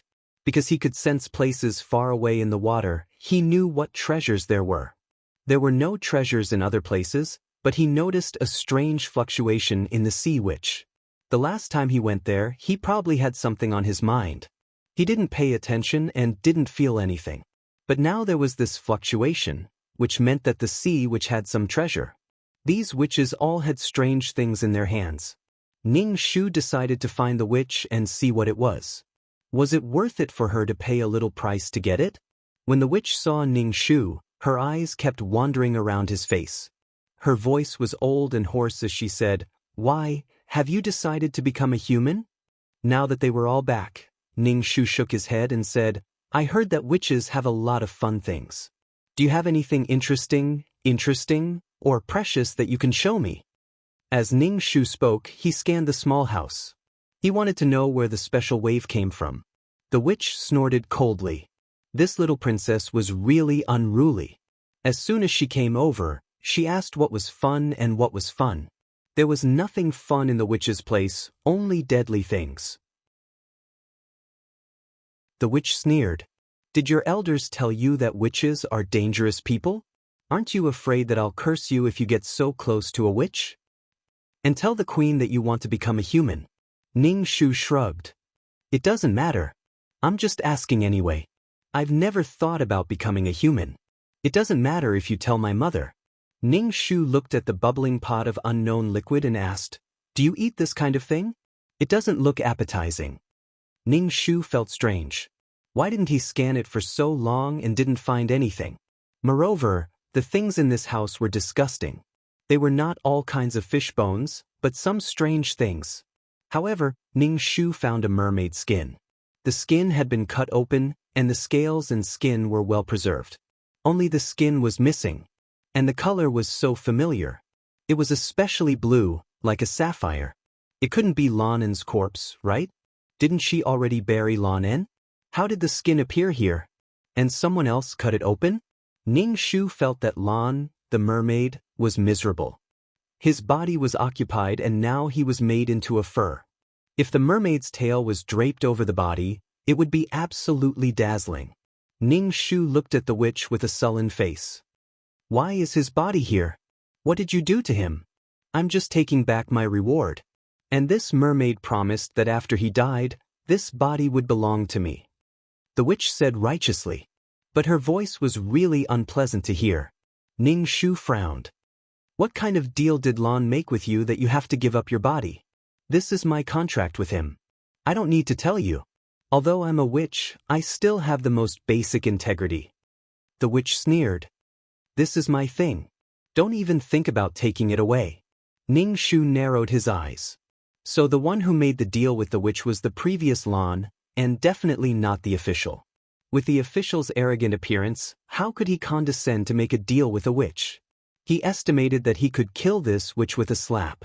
He didn't know what kind of deal he made with the witch, but Lan's body was finally occupied by the official. He didn't know what happened in the past. When he asked the witch refused to say. There were intelligent creatures in the sea, and mermaids were the most famous. Everyone knew that there was a witch, and mermaids were warned by their elders not to get close to witches. But some mermaids still came into contact with witches for various reasons. The witch stared at Ning Shu's beautiful face, and the voice that came out of her mouth was charming and moving. It was very pleasant to hear and intoxicating. "If you want me to tell you, that's fine, but you have to pay a price. This old woman never makes a losing deal." The witch coaxed Ning Shu. "You really don't want to know what Lan wanted to exchange, or whether it's related to the future of your mermaid race." Ning Shu, I don't want to know." Ning Shu reached out, picked up a long spoon, stirred the things in the pot, and scooped up 2 black beads. "What are you doing? Put down my things." When the witch saw Ning Shu being so rude, she immediately grabbed the spoon, but some inexplicably colored soup spilled out of the pot and splashed on the witch's face. It made a sizzling sound like sulfuric acid. Ning Shu asked, "Is your face okay?" The witch seemed to not feel the pain on her face. She put the beads at the bottom of the pot and boiled them. She turned her head and looked at Ning Shu. "I really don't like rude children. Little princess, it seems that you have to suffer a little to know why the creatures in the sea are avoiding me. The witch's eyes glowed fiercely, and she began to chant a spell. It was like a curse on Ning Shu. When the witch finished, Ning Shu asked, "How are you going to punish me?" The faith halo directly blocked the power of the curse. /BK. Chapter 2966. Therefore, Ning Shu did not know how the witch was going to punish him. The witch's wrinkled face trembled, but she didn't see her spell take effect. She was not satisfied. "Why are you fine?" "Ah, you're finished." Ning Shu shook his head. He glanced at the bubbling pot from the corner of his eye. What kind of bead was that? It was pitch black. Seeing the witch so nervous, it must be something good. In any case, Ning Shu did not see what it was. The witch looked at Ning Shu warily. Her nose twitched, wanting to smell something from Ning Shu's body. Then she laughed, looking quite malicious. "Little princess, you look full of vitality." Ning Shu grunted. Of course he was full of vitality. After all, he had the rules of life. He did not know what this witch was thinking. The witch said, "Little princess, give me your face and voice. I will fulfill your wish." Ning Shu asked, "Then do you know what I'm thinking now?" The witch nodded. "Of course I know. You want to become a human." Ning Shu shook his head. "Wrong. Guess again." It was so obvious. Could she not see it? Her eyes had already landed on the pot. It was obvious that she was looking at the witch. The witch picked up a spoon and scooped a bowl of soup for Ning Shu. "You will be very happy after drinking this. Didn't you want this?" Ning Shu grunted. He took the bowl and smelled it. The smell was simply overwhelming. After simmering for a long time, it seemed to be full of vitality. What kind of soup was this? The witch scooped a bowl for herself and gulped it down. After drinking it, her face was filled with comfort and contentment. Under Ning Shu's gaze, the wrinkles on her face lessened a lot, and even her eyes began to clear up. Previously, she was a hunched old woman. Now, the witch was a 30-year-old woman. Damn, this disgusting soup actually had the effect of rejuvenating. It could even beautify one's face. Seeing Ning Shu in a daze, which Ning Shu winked. If it was a wrinkled old woman throwing flirtatious glances at him, it would naturally not look good. But now, the image of witches was not so bad, and this blink of an eye was a little seductive. "Why are you in a daze?" "Drink it. Don't you like this stuff? Drink it and you'll enjoy extreme happiness." Ning Shu, could it be something like self-made drugs and extreme happiness? Even if he was really happy, he couldn't bring himself to eat the soup that was neither yellow nor green nor black. He brought it to his nose and sniffed it. There was a hint of vitality in it. It seemed that the witches had found something with a lot of vitality to boil this pot of soup. "It's so disgusting, I don't want to drink it." Ning Shu poured it back into the pot, picked up the spoon, scooped the 2 beads into his bowl, and looked at them. The witch was immersed in her youthful beauty. Seeing Ning Shu's action, she immediately became angry. "Little princess, what are you doing? Give this thing back to me." Ning Shu held the bowl. "Let me see what this thing is. It looks like a black pearl. Could it be that you're cooking a pearl milk tea?" Ning Shu, while avoiding the witch, picked up the beads, observed the beads, and put it to his ear to listen to the movements inside. The witch was so angry that her face was distorted. She picked up the broom and hit Ning Shu. "Put down my things." "Let me out, get out." Inside the beads, he could vaguely hear someone's voice, but he couldn't hear it clearly. Could it be that there was a soul inside this black bead? "Emily, put my things if you don't want your whole body to rot." The witch was flustered and exasperated. Her originally youthful face was now rapidly covered with wrinkles, and her body began to hunch. She had become the short and old witch again. It was like magic. Ning Shu almost understood. This pot of soup had the effect of making people younger, but it didn't seem to last long. After a while, it would return to its original appearance. Ning Shu stopped and looked sharply at the witch. There seems to be a mermaid inside. Mermaids had a special sound, which was a language of communication. The witch didn't even think about it and said, "You heard wrong. How can there be a mermaid? How can such a small bead hold such a big mermaid? Ning Shu said, not the body but the soul. Good old witch. You captured us mermaids, boiled them into soup, and imprisoned their souls. I want to go back and tell my mother. Ning Shu said as she took the 2 pearls and was about to leave. Stop, did I say you could go? The witch controlled Ning Shu. Ning Shu took advantage of the situation. She just wanted to trick the witch, pretending that she couldn't move her body. The witch took the 2 beads from her hand, and her rough and old hands touched Ning Shu's face. The calluses on her hands made her face uncomfortable. It's good to be young, with such delicate skin, thick hair, and bright red lips. The witch sighed, showing jealousy. Ning Shu let her touch and didn't resist. She said with grievance, I am so beautiful, so young. We mermaids are so beautiful until we die. Beauty is not something I can decide. If you want to blame it on your ugly appearance, you must have done something bad to make you old. The witch's face trembled. She found that this little princess really had the ability to anger people to death. So what if you mermaids are beautiful? You are just fish in the sea, caught by humans and eaten. Ning Shu looked at her. You really are eating mermaids.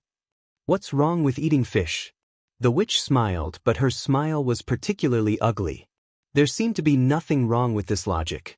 Ning Shu's face was filled with anger and confusion.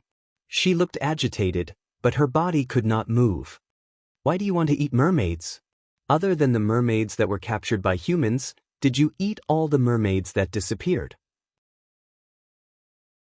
Damn, the client was a little mermaid who didn't know anything. She actually came to this witch to make a deal. This witch seemed to have a good business reputation. She didn't put the little princess in a pot to stew her. She probably wanted the little princess's throat, and there was a contract, so she couldn't do anything to the little princess. The little princess wanted a pair of legs, so the witch couldn't keep her.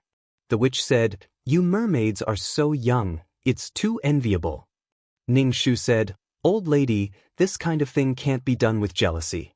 Jealousy has changed you. The witch's face trembled. Shut up, I used to be a young woman.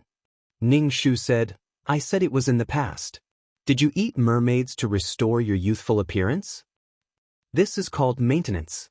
Little girl, what do you know? Then why did you trap the souls of my people?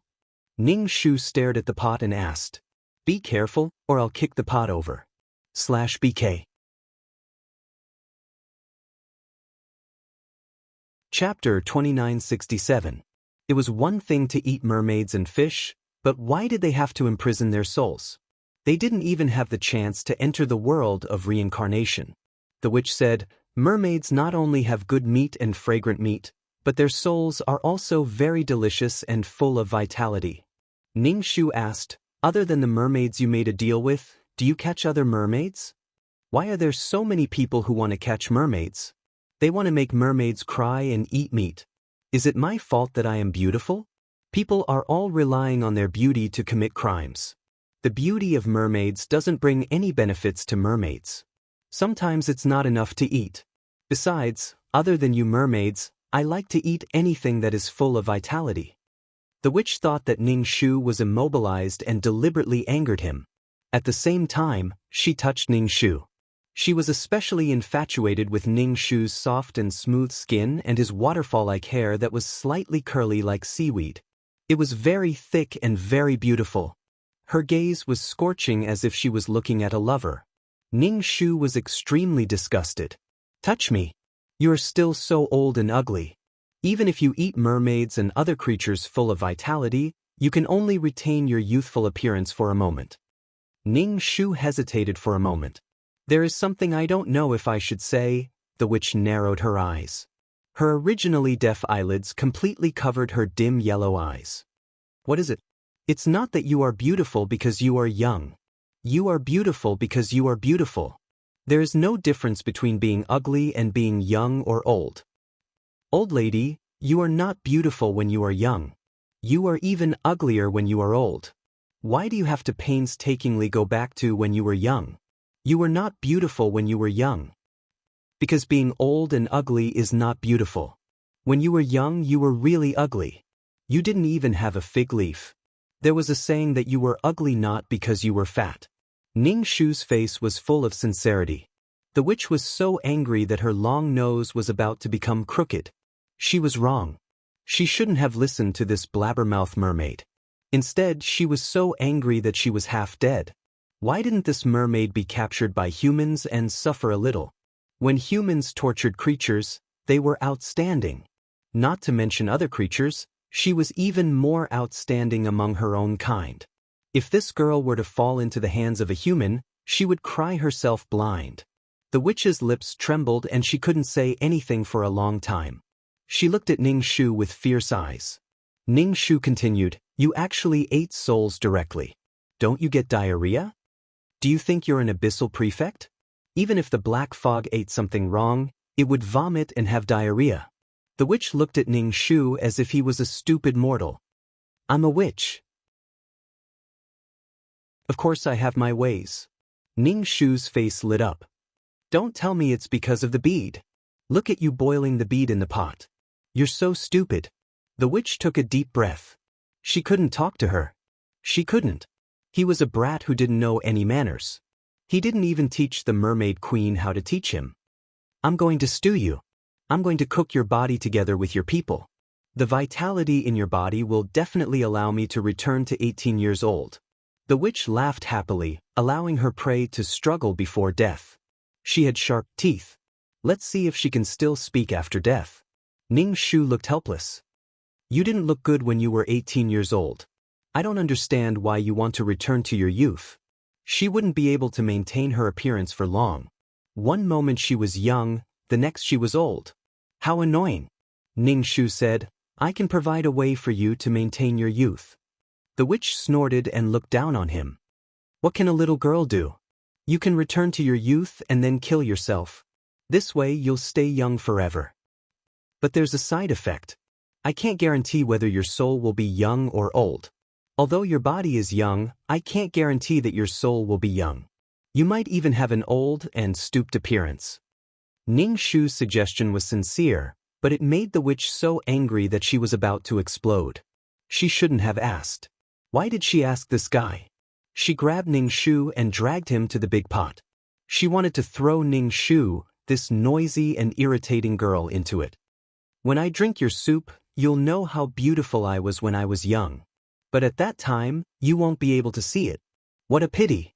Ning Shu calmly stretched out his foot and kicked over the pot of soup. Then he looked at the sluggish witch with a smile. "You see, you can't throw me into the pot like this." The witch wailed. Her voice was rough and unpleasant. She rushed to put the thick soup back into the pot. She had no time to think about why the little mermaid wasn't frozen. The witch's face was twisted with heartache. She was actually lying on the ground and licking the soup that she couldn't lift. Ning Shu took 2 beads from the pot and watched the witch lick the soup as if she was wiping the floor. Under the effect of the soup, her body began to become slender and young. But because of heartache, her face was twisted. Ning Shu took advantage of this emptiness and directly invaded the black bead with his consciousness. This bead was a black space. There were many souls wandering in it. There were even human souls. It seemed that this witch not only ate mermaids, but also other sea creatures. She even ate humans. In addition to these, the mermaid souls were the most. More than half of them were standing. Mermaids with different colors of tails were floating and wagging their tails. It seemed that mermaids were the witch's main prey. No wonder the number of mermaids was getting fewer and fewer. Humans were hunting them, and witches were eyeing them covetously. There were also various kinds of accidents. They were too beautiful and people missed them. These souls were tied up in the black bead. Ning Shu wanted to take these souls for himself, but if he sent them to the main system for purification, they would die very rhythmically. But how could he release these souls from the bead? Ning Shu didn't want to smash the bead. This kind of thing was a bit like a soul bead. He couldn't bear to do it. And he didn't know if the bead was smashed, the souls inside would disappear because of the collapse of the world. Most of the soup on the ground was wasted. No matter how the witch tried to save it, she couldn't save much. The witch, who had become young, was furious. Especially when she saw that the black bead in the pot was gone, she was so angry that her chest trembled. The young witch was twice as tall as when she was old. She was tall and straight, with curves in front and back. Unlike when she was old, she was like a shriveled persimmon. You're courting death. It's not just life or death. If you provoke a witch, don't think about living. The witch only thought that her spell had lost its effect because it took too long. She used the same trick again to freeze the little mermaid. She couldn't let her die so easily. She had to pull out her scales one by one. The mermaid's tender skin was full of gelatin. /BK. Chapter 2968. Drinking this kind of cutin can make a person's skin better, perhaps returning to their youth in a short time. And drinking the mermaid soup, the young skin will become more tender and smooth. This mermaid is at least a princess. In fact, the witch has always wanted the queen of the mermaids. She came to the sea and saw the queen, but time has not left a mark on the queen. What he saw before was the same as what he saw before. And she seems to be getting more and more beautiful. The witch especially wants to take the queen away, and also looks forward to the queen coming to her to make a deal. But the queen has to protect the tribe and will not easily leave the coral palace. The witch can't just run over and snatch the fish. With so many mermaids, she may suffer a loss. The witch suddenly thought of a way that would allow her to obtain the queen, and at the same time, make this girl suffer. Mother and daughter will not give up either. The witch calmed down. I have to ask your mother how she taught you to be so impolite. You are in my hands, your mother will come to find you. Ning Shu narrowed his eyes, his mind quickly turning, looking at the greedy eyes of the witch. Even if she is young, her face is still ugly because of greed and jealousy. Ning Shu said without much care, Why are you looking for my mother? My mother is the queen. Even if I am in danger, she will not come back to find me and put the tribe in danger. Without the queen, the tribe is like without a leader, and the mermaid tribe will fall into panic. It will be easier to encounter danger. The witch said meaningfully, That is not necessarily true. You will be the new queen in the future. Your mother will not give up on you, she will definitely come to save you.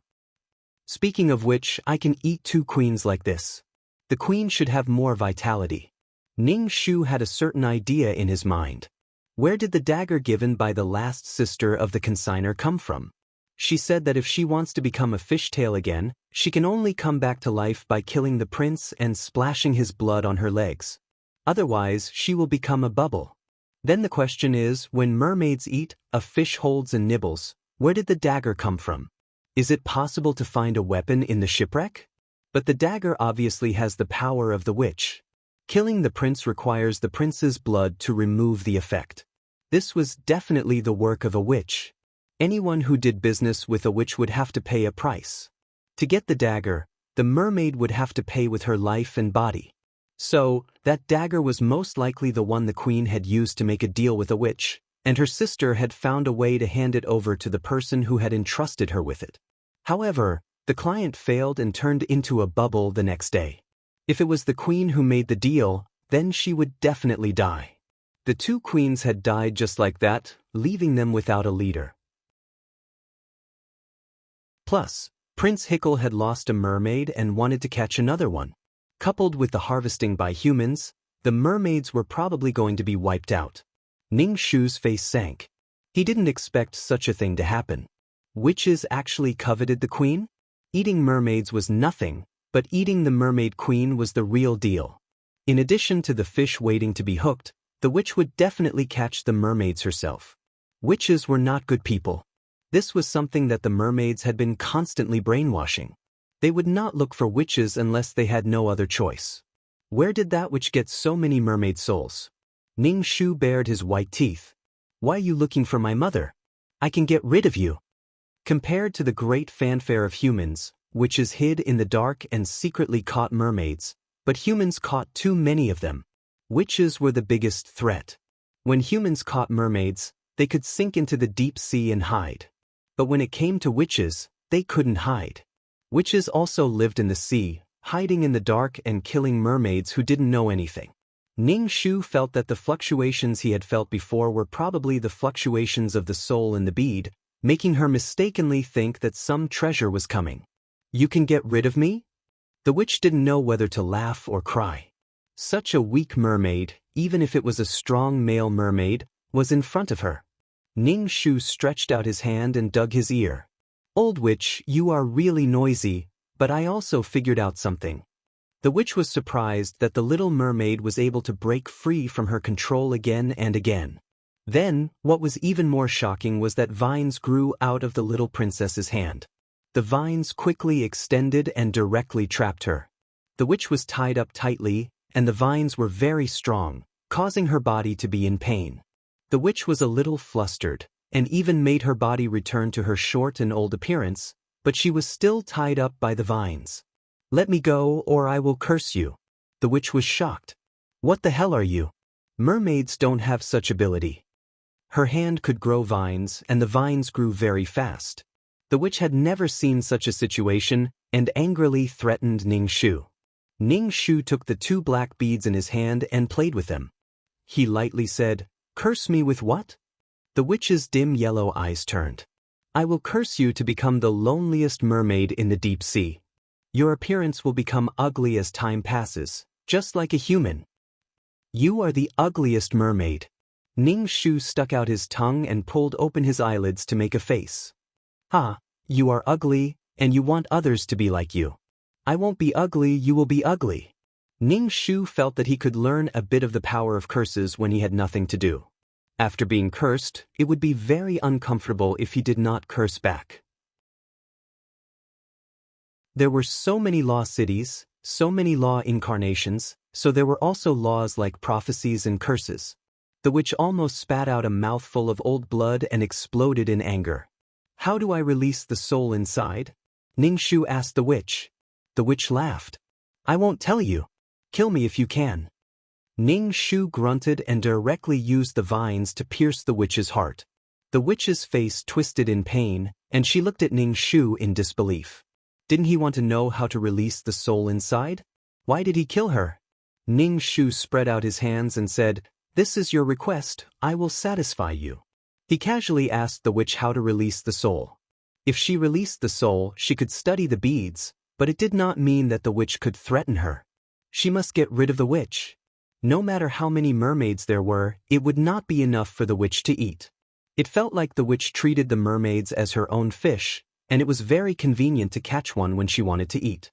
The witch's vitality was tenacious, and her heart was pierced. She spat out blood and looked at Ning Shu with hatred. /BK. Chapter 2969. The witch panicked and chanted a spell to save her life. As soon as the vines were pulled out, the witch's heart would definitely bleed. Now that the vines were stuck in her heart, to some extent, it would stop the bleeding. This made the witch feel that she could be saved. "Save me, I can tell you how to release the souls inside. Without my order, these souls can't leave. Only I can break the spell." The witch had no choice but to look at Ning Shu, who was playing with the beads. He looked like a child who was very interested in his toy and was particularly engrossed. The little mermaid was very good-looking, and his focused look was indescribably beautiful, but this scene made the witch feel terrified. Her life was gradually fading away. The witch didn't want to die, so she could only beg the little mermaid Ning Shu to save her. Ning Shu shook his head. "No, I don't want to know now. I want to figure out how to release them myself." The witch really vomited blood. In the past, the methods that made humans and underwater creatures afraid were useless on this little mermaid. Then the witch saw the blue scales from the corner of her eyes and her brain flashed. "Then I'll tell you what Lon traded with me." Ning Shu said, "The fish are dead. Even if he had a deal, it's useless. I don't want to know." When the witch heard this, she swallowed the blood in her mouth with difficulty. She didn't dare to bleed anymore. The smell of blood would attract hunters. Smelling the blood, they might tear her apart. Even if the little mermaid didn't kill her now, it might attract other creatures. She had never hated children so much. The word, "naughty child," appeared in front of the witch's eyes. She always suffered in the hands of the little mermaid. In the past, she thought that the little mermaid was a newborn calf who wasn't afraid of tigers. She didn't have any respect for the witch. The elders in the family didn't tell her that witches were scary. In the end, this girl was a violent mermaid. She had eaten so many mermaids, but she had never seen such a mermaid. How could a mermaid have such an ability? If all mermaids had such an ability, how could she have eaten so many mermaids? What was wrong with this little princess? She wasn't afraid of her because the other party had power. The witch hated how she had provoked such a reckless and willful mermaid. No, you don't know what Lan's transaction means to the entire mermaid clan. As long as you promise to let me go and send me ashore, I will tell you. Ning Shu shook his head. My mother said that witches are good at coaxing people into signing contracts. If I agree with you, it's over. The witch was angry and anxious. This little mermaid was so difficult to deal with. She used to know that the mermaid princess was innocent and kind, and was the cutest mermaid of the mermaids. God was so fucking innocent and cute. He was simply a demon. Lainin wants to be the leader of the mermaids. Ning Shu responded with an "oh," but he didn't show any expression. Any intelligent creature would want to fight for as many resources as possible. Lainin was really unlucky. His body was taken over by someone else. Before he could become the king of the mermaids, his body was boiled into soup. To die before achieving victory in the first battle would make heroes weep with tears. He shed tears of sympathy for Lan. The witch looked at Ning Shu, who was still indifferent. Someone wanted to fight for his mother's throne, and he was still so indifferent. Was he his biological child? Ning Shu tilted his head and asked, "Why does Lainin want to be the king of the mermaids?" In addition to having more mates and more food, he also has other ambitions. Does he want to deal with humans? The mermaids were badly bullied by humans. The witch was shocked and her weak eyes lit up. "Let me go first." Ning Shu said, "Forget it, I don't want to ask." He was too lazy to argue with the witch. The smell of blood soon attracted hunters. Another vine pierced the witch's heart. The witch cried out in pain as blood spurted out. Her heart had been pierced by the vine and was badly mutilated. Completely out of the ordinary, the witch could no longer use her power to chant spells. She struggled in pain for a few moments and died. Her soul floated out of her body. Ning Shu rushed over, baring his fangs and brandishing his claws. The witch's soul was still old and short. Ning Shu shook his head and clicked his tongue. "Sure enough, your soul is still so old." The witch in the soul state heard Ning Shu's words and looked frightened. "You can see me." Ning Shu tilted his head and smiled sweetly. Because of her face, she looked particularly innocent and sweet. The witch shivered and turned to escape. Ning Shu opened the black hole, caught the witch directly, and threw her in. Who knew if the witch's soul would be harmful in this world? It was better to put her in the world of samsara. The witch suddenly died, and her body lay on the ground. Ning Shu took the bead and left. On the way, he met several fierce hunters, who were obviously attracted by the smell of blood. Ning Shu turned invisible and passed by these giants. But when he approached the mermaids, he saw something like a human floating on the sea. Did someone have an accident in the sea? Ning Shu hesitated for a moment between saving and not saving, and then swam to the sea with his fishtail. When he got closer, it was a man who had fainted, but he was holding a wooden board tightly. Because of this board, he didn't sink into the sea. The man was young, handsome, and dressed in the clothes of a noble. Ning Shu had been in the palace for a while as a human. This man was either rich or noble in human society. With a saber hanging from his waist and a complicated bow tie in front of his chest, he was dressed like this. His identity was obvious. Prince. Ning Shu didn't like princes. She didn't care about Hickle, and now there was another prince. Why hadn't he been eaten by the fish? There was one prince after another, and he still wanted her to save him. Did he have to drag her into the plot? There was no end to it. Maybe this prince was kind and really liked mermaids. But so what?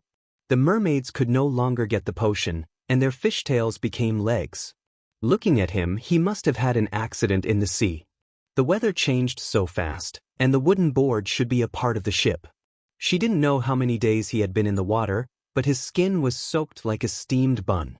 Ning Shu touched his nose. He was still breathing. He was not dead. Ning Shu dragged him to a secluded beach, injected some spiritual qi, and then threw him on the beach. The prince was woken up by the pain. When he woke up, he looked around blankly and rubbed his head. It hurt so much. "Hey!" A slightly low voice sounded. Although it was low, he could still tell that it was a woman's voice, and even a little pleasant. The prince thought to himself as he looked around. Could it be that someone had saved him? "Look at the sea," Ning Shu said. /BK.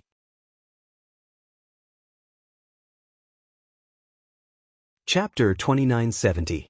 The prince followed the voice and saw a head not far from the beach. It was really a head floating on the sea, covered in moss and seaweed, with a face full of mud. When the prince saw this situation, he was so scared that he broke out in a cold sweat. He took a few steps back and hurriedly got up to run. Ning Shu immediately said, "Stop, I have something to ask you. If you run, I'll eat you." Ning Shu showed her sharp teeth. Mermaids might need to eat, so of course they had teeth, but when they encountered danger or threat, they would use their sharp teeth to intimidate others. Other than that, they might be able to bite their opponents, but it was definitely not fatal. That was all. Therefore, mermaids were naturally soft and cute. The reason why Ning Shu did this was to avoid trouble caused by her looks. Love began with appearance, and everyone liked beautiful things. If she appeared with her original appearance, the prince would definitely not look like he had seen a ghost and was terrified. Ning Shu did not want to have anything to do with the prince. If he really liked her appearance, he might come to fish her out every day. The prince tried to calm himself down, but when he saw the head floating on the sea, it was covered in moss and seaweed, and there seemed to be some insects crawling on it. The prince felt nauseous. What the hell was this? It could talk. He had heard that there were beautiful mermaids in the sea, but he did not expect there to be such an ugly thing. It was so disgusting. Her face was covered in mud. He did not know if it grew on her face or was smeared on her face. The prince could not see clearly from a distance, but he could see the white teeth. It was so strange. Ning Shu spoke again. "You are a human on the land, right? Tell me anything interesting on the land. If you tell me, well, I'll let you leave." The prince asked instead, "What are you? Have you heard of mermaids?" Ning Shu said gloomily, "Mermaids are ugly and cruel. They like to eat humans, completely different from mermaids who are not kind and good at cutting throats. Tell me something interesting or I'll eat you." Ning Shu smiled gloomily. She wanted to ask about Hickle, but she could not ask directly. The prince asked, "What do you want to hear?" Of course it's something interesting. Usually, the secrets of the royal family would be magnified and transmitted. No one cared about the life and death of ordinary people. The prince rummaged through his mind, trying to find some so-called interesting stories, but after telling a few, they were all rejected by Ning Shu. So boring. Boring. Is there anything else? It's all about princes and princesses. It's so disgusting. I want something interesting, something that you want to divorce. Think about it again. Ning Shu reminded the prince. Could it be that the prince didn't know about Hickle? The prince was a respected person on the continent. Now that he had to tell a story to an unknown monster, he felt very wronged. Furthermore, he was denied time and time again. The prince had long since lost his patience. However, the other party's ferocious gaze made the prince's heart tremble. For the sake of his own life, the prince tried his best to recall the scandals of the royal families of various countries. Something interesting happened recently. You'll definitely be interested. Once I'm done, you have to let me go. If it's really interesting, I'll let you go. Ning Shu smiled sinisterly. The prince immediately averted his eyes. Not only was he ugly, he even came out to scare people. If not for the fact that he was alone and had people around him, he would have beaten this bastard into a pulp. The prince felt weak all over. He hadn't eaten for too long, so he didn't have the strength to deal with the sea monster. Prince Hickle was tortured by a witch. His limbs were broken, and even that part of his body was crippled. Everyone said that he must have offended the witch, or that he was so perverted that he deceived the witch's feelings and forced himself on her. That was why the witch took revenge. However, later on he found a new body. After changing bodies, he's living well now. Many noble ladies want to marry him, but he's playing around with them. The former princess left when he was in trouble, but she came back later. Guess how he took revenge on the former princess who left him? He locked her in a cage with a lion. If the princess could defeat the lion, the matter would be written off. The princess would still be the princess. The princess had no choice but to fight the lion with her bare hands. In the end, the lion tore through her intestines. Ning Shu was speechless. Ning Shu said, although the former princess was unkind and came back after recovering, she was even worse. She didn't know what she was like. How could she fight a lion? She was going to deliver her head. There was no suspense at all. She was going to die. She was going to die so generously. Ning Shu knew that Princess Karina wasn't someone who would do such a stupid thing. Karina cherished her life and enjoyed wealth. It could be seen from the fact that she immediately abandoned the prince and returned to her own country when something happened to him. She was decisive and resolute. She didn't want to waste her time and life with a useless person. That's because Hickel was attacking their country. The princess country couldn't hold on any longer, so they sent the princess over. They hoped that the princess would remember their old friendship. How could countries give up their old friendship?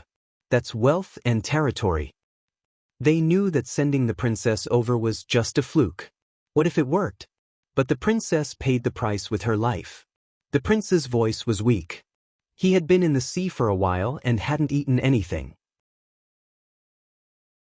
He was famished, and he still had to tell a story to a monster. Ning Shu pondered. Could it be that he had really switched bodies? What Hickel was doing now was something that Hickel would have done in the past. Fuck, he went through a lot of trouble. In the end, he was still doing well in a new body. What kind of powerful witch could have dispelled the soul anchor spell? Ning Shu asked, what happened to the person whose body was taken over by the prince? The soul was swapped. That commoner suffered the prince's pain, but was taken care of by the royal family. That was really a disaster. Ning Shu still didn't believe it. The soul was swapped so easily. Aren't there any repercussions? If that was the case, it wouldn't be convenient to swap souls in the future. The witch who swapped the prince's soul was famous. There must be many people who wanted to swap souls with her. There were some repercussions. I heard that when the soul was swapped, the prince was unfamiliar with many things. He didn't recognize people or words. It was very, very unfamiliar. But he learned later. He learned very quickly. He probably has some foundation. Ning Shu gave a meaningful "oh." There was such a thing as memory loss. Ning Shu felt that the witch hadn't been able to summon the prince's soul. She had replaced the prince with that unlucky guy. /BK.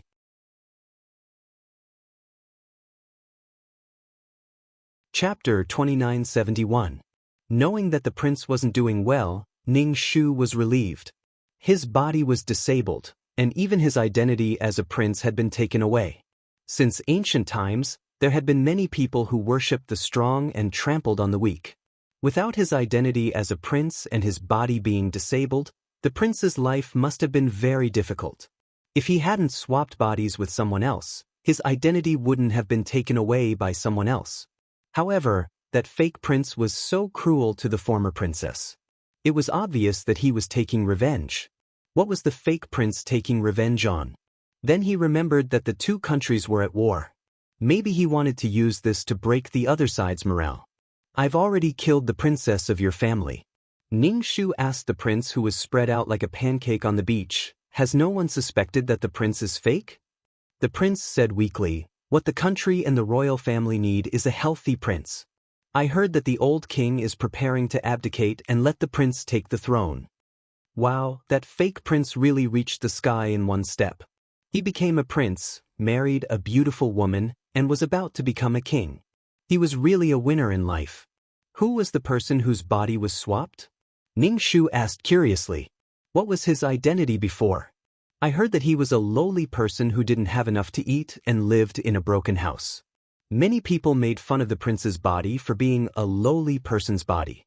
When the prince got angry, he would directly cut off people's tongues. Ning Shu was speechless. Calling someone a lowly person in front of the real person, Wasn't that asking for trouble? Especially for people who suddenly reached a different level, they would have a sense of inferiority in their hearts. They weren't like the real prince, who had enjoyed his life since he was young. The fake prince would inevitably feel fear and trepidation in his heart. That person had become a prince because of his advantage. No matter who the fake prince was, he didn't have any conflict with Ning Shu. Instead, he pushed the real prince into a more tragic situation. Ning Shu was very happy. After getting what he wanted, Ning Shu said in a low voice, "You can go now." The prince still didn't believe it. "I can go now? Then you stay here and tell me stories. You look really good, I like it very much. You can stay by the sea and live with me." Ning Shu bared his white teeth and said gloomily. The prince, who was originally on the verge of death, suddenly stood up like a carp and ran off without a trace. It was impossible to tell that he had been starving for several days. Ning Shu chuckled and slowly sank into the sea. The seaweed on his head was removed, and the mud on his face was washed away by the seawater. Her snow-white skin was exposed. He even made a deep-sea mud mask. After returning to the tribe, Ning Shu had nothing to do, so he took out the bead and studied it. He guessed that there really was some kind of spell that trapped these souls in the bead. Once the mission was completed, he would go in and take a look. Ning Shu asked the main system to put the 2 beads back into the system, in case something went wrong during the teleportation process and they were lost.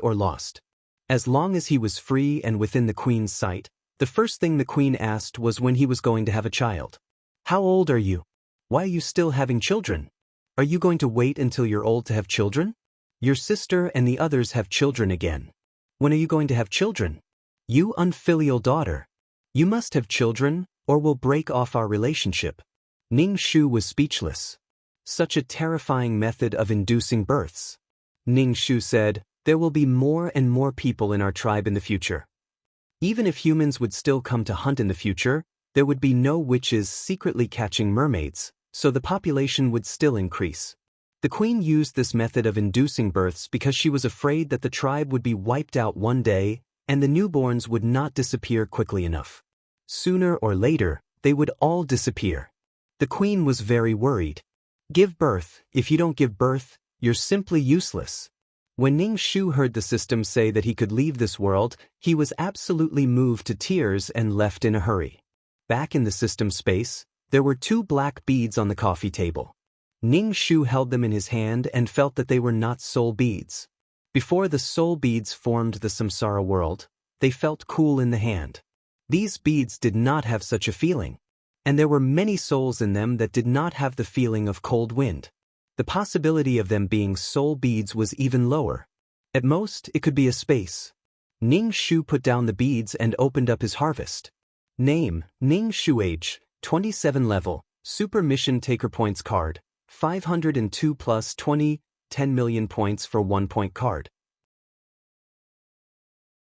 Soul, 45 plus 2 life, 41 plus 2 wisdom, 47 plus 2 luck, 47 plus 2 charm, 37 plus 2 spiritual power, 51 plus 2 martial strength, 46 plus 1 aptitude, 46 plus 2 faith, 11,000 plus 9,000 merit, 50,000 plus 8 million soul strength, 3 plus 8 authorization ticket, 0 pure heart, none comprehended law. Water rule incarnation, wood rule incarnation, space rule, earth rule incarnation, constructed world, samsara world tools, calm aura, calming pill, faith aura, amulet 4, upgraded amulet plus 2 honorary titles, goddess of war, selfless ancestor skills, 5th ring shooting technique, level close combat technique, minor achievement in peerless martial arts, level poison technique, low-level business management knowledge, beginner code programming, beginner lawyer skill, divine master ghost catching skill, beginner cooking skill, level embroidery skill, trash hypnosis aura, mother of the world, queen's blessing, sister model worker, Chen Shi's blessing, leader aura, grass's blessing, best friend for life, Meow. Meow Meow's blessing, life-saving hand, Zhu Su's blessing, founding woman, Chen Ermiai's blessing, beauty in law, Chen Ning's blessing, bane of the blood clan, Jasmine's blessing, Transcendental Race Communication, by San Yang's Blessing, Brave Heart, Wang Ying's Blessing, Bloodthirsty Tyrant, and I Binyan's Blessing, Heart of Peace and Joy, Luck Aura, Faith Aura, Longevity. Complete the Wish of Emily. Mission completion rate, 100%. Total mission rewards, 20-point cards, 16 attribute points, 80% soul power, 900 faith power, including the accumulated in the previous world. 80% of the soul power was quite a lot. Ning Shu absorbed a part of it and then stored a part. He was afraid that in the future, when his soul was extremely weak, he would still have some food left. Moreover, there was no one who wanted to rob her now. There was no food at home and she was panicking. After absorbing a part of it, the part that he stored was also quite a lot. It seemed that this little princess had contributed a lot of soul power. She received 80% of it and absorbed more than 50% of the world's soul power. After packing up, Ning Shu planned to enter the pearl and check the situation inside. It was not a soul pearl. Ning Shu was still a little disappointed that he did not find any treasure. He also knew that soul pearls were rare. After doing the mission for so long, he only found one soul pearl. Two things that looked like soul pearls appeared at once.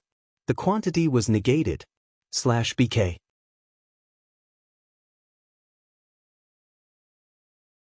Chapter 2972. If something like a soul pearl appeared in pairs, it was most likely not a soul pearl. The conditions for a soul pearl to form were quite harsh. It had to be a world of living beings and also had to have enough yin qi. The more yin qi there was, the more evil spirits there were. After a person died, they would enter the world of reincarnation immediately. Therefore, it was unreasonable for a world to have a lot of souls. Playing with the two pearls, Ning Shu went in to check. Ning Shu entered the pearl easily. It seemed that the witch had set up a mode where it was easy to enter but not easy to exit. This world was very dark. At first glance, it actually felt a little like the world of reincarnation. Many souls of underwater creatures were wandering around. The mermaids were a touch of light in this dark world. The scales on their tails were very beautiful, especially shiny. Their faces were very beautiful. Ning Shu thought that if he could bring these mermaids into his world of reincarnation, it would probably raise the appearance of the world of reincarnation by a notch. Ning Shu opened the black hole and let these souls enter.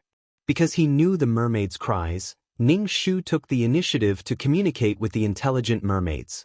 When the mermaids saw a human, they actually knew their cries. Now, they let them enter the black hole out of fear and hatred for the human. None of these mermaids entered. They felt that the human was here to capture them, and if they were caught, they would torture them. Now, Ning Shu was not a mermaid princess. He was a human. The mermaids hid far away.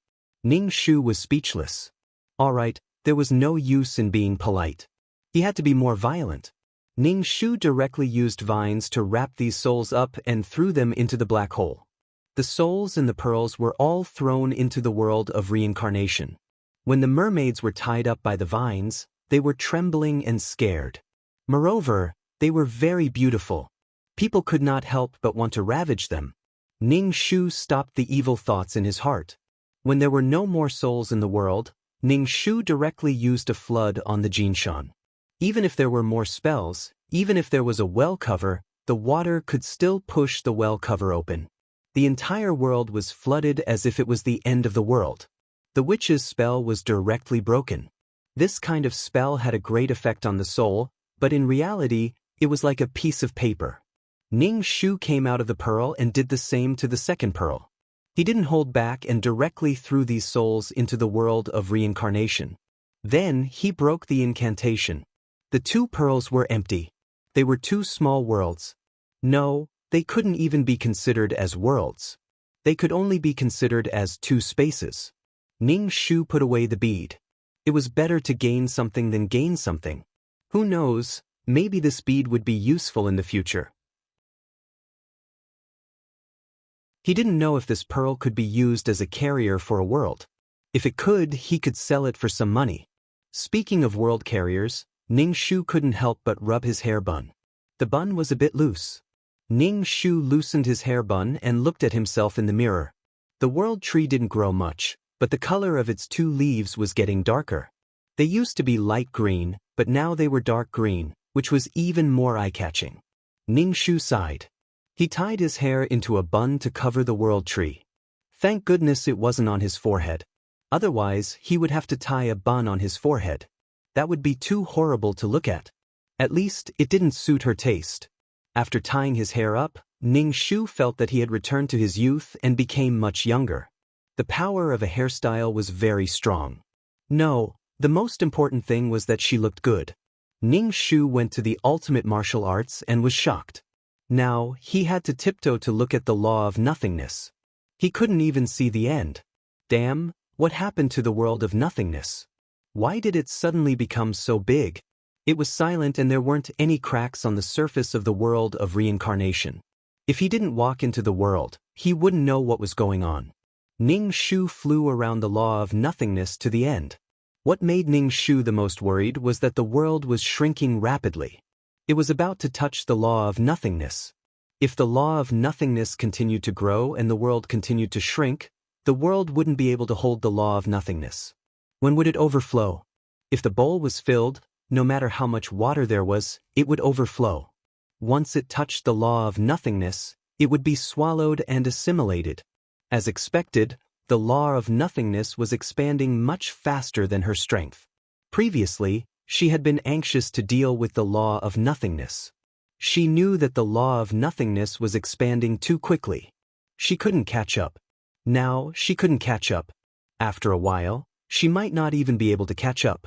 She begged a few people, but it was no use. If this was the case, she would have to hand over the ultimate martial arts. The sole source that was absorbed by the ultimate martial arts would be wasted. Ning Shu frowned. He had a troubled expression. He threw the star stones on the shore into the law of nothingness. He threw them in, but they didn't even cause a splash. There wasn't even a ripple. She couldn't communicate with the ultimate martial arts. She had the instinct to save herself, but she didn't form the heavenly Tao. Even if she did, she wouldn't be able to solve the current situation. Ning Shu added some vitality to the world. Then he gave her the ultimate martial arts. The main system was urging her to pick up the trash again. He threw the star stones into the law of nothingness. Without the star stones, Ning Shu really wanted to pick up the trash and go for the star stones. Ning Shu informed Fragrant Wind Man to send him to the place where the plane was broken. When they met, he would give Fragrant Wind Man a bottle of vitality water as compensation. Ning Shu felt bad for always troubling others. The spatial tunnel she created wasn't long. It couldn't reach that far. When she had time, she would ask Elder Qi about the law of space. She didn't know why she couldn't create a long spatial tunnel. Other people could quickly form a long and stable spatial tunnel in an instant. Why was it so difficult for her? Did she take the wrong path?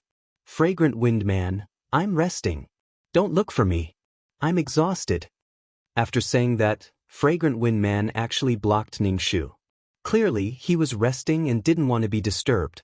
Ning Shu felt a headache coming on. Who should he look for?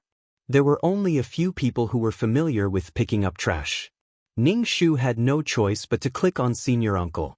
As soon as he saw the 2 words Senior Uncle, Ning Shu couldn't help but think of the scene in the sea. He tried not to laugh.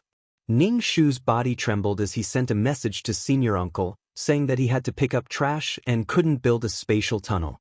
He didn't know if Senior Uncle was there. Maybe he was still looking for Jingqing. He tried not to laugh.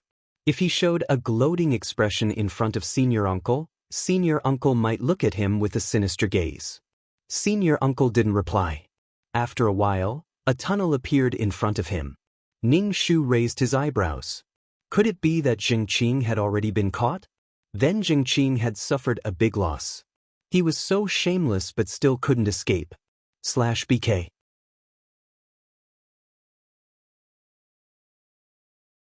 Chapter 2973. Ning Shu pondered as she walked. She warned herself in her heart not to gloat later on. That kind of thing would probably damage the dignity of a judge. If she spread this matter around, others would probably think, so she's that kind of judge. Her dignity was gone instantly. As soon as Ning Shu arrived at the place where the plane was broken and saw Tai Shu dealing with the stars, she felt an itch in her throat. Ning Shu held it back, but her throat made gurgling sounds. Holding back her laughter, Ning Shu walked over and asked, "Did you catch Xingqing?" "No, he ran away." Tai Shu glanced at her indifferently. Ning Shu's gaze couldn't help but stop at his lips. Her throat made a gurgling sound. She looked away from his colorless lips with difficulty, stared at the star stones, and asked, "Do you have more star stones this time?" "No," Tai Shu said simply. Ning Shu left very tactfully. Even if he had more, he wouldn't give it to her. With gurgling sounds in her throat, Ning Shu released her vines and began to pick up the fragments. She couldn't help but look at Tai Shu from the corner of her eyes. Xingqing had run away, so why wasn't he looking for her? Why was he still dealing with the star stones here? She looked around. Fragrant Wind Guy was indeed not here. He had gone to rest. "Girl," Ning Shu was really shocked. She looked at Tan Lang.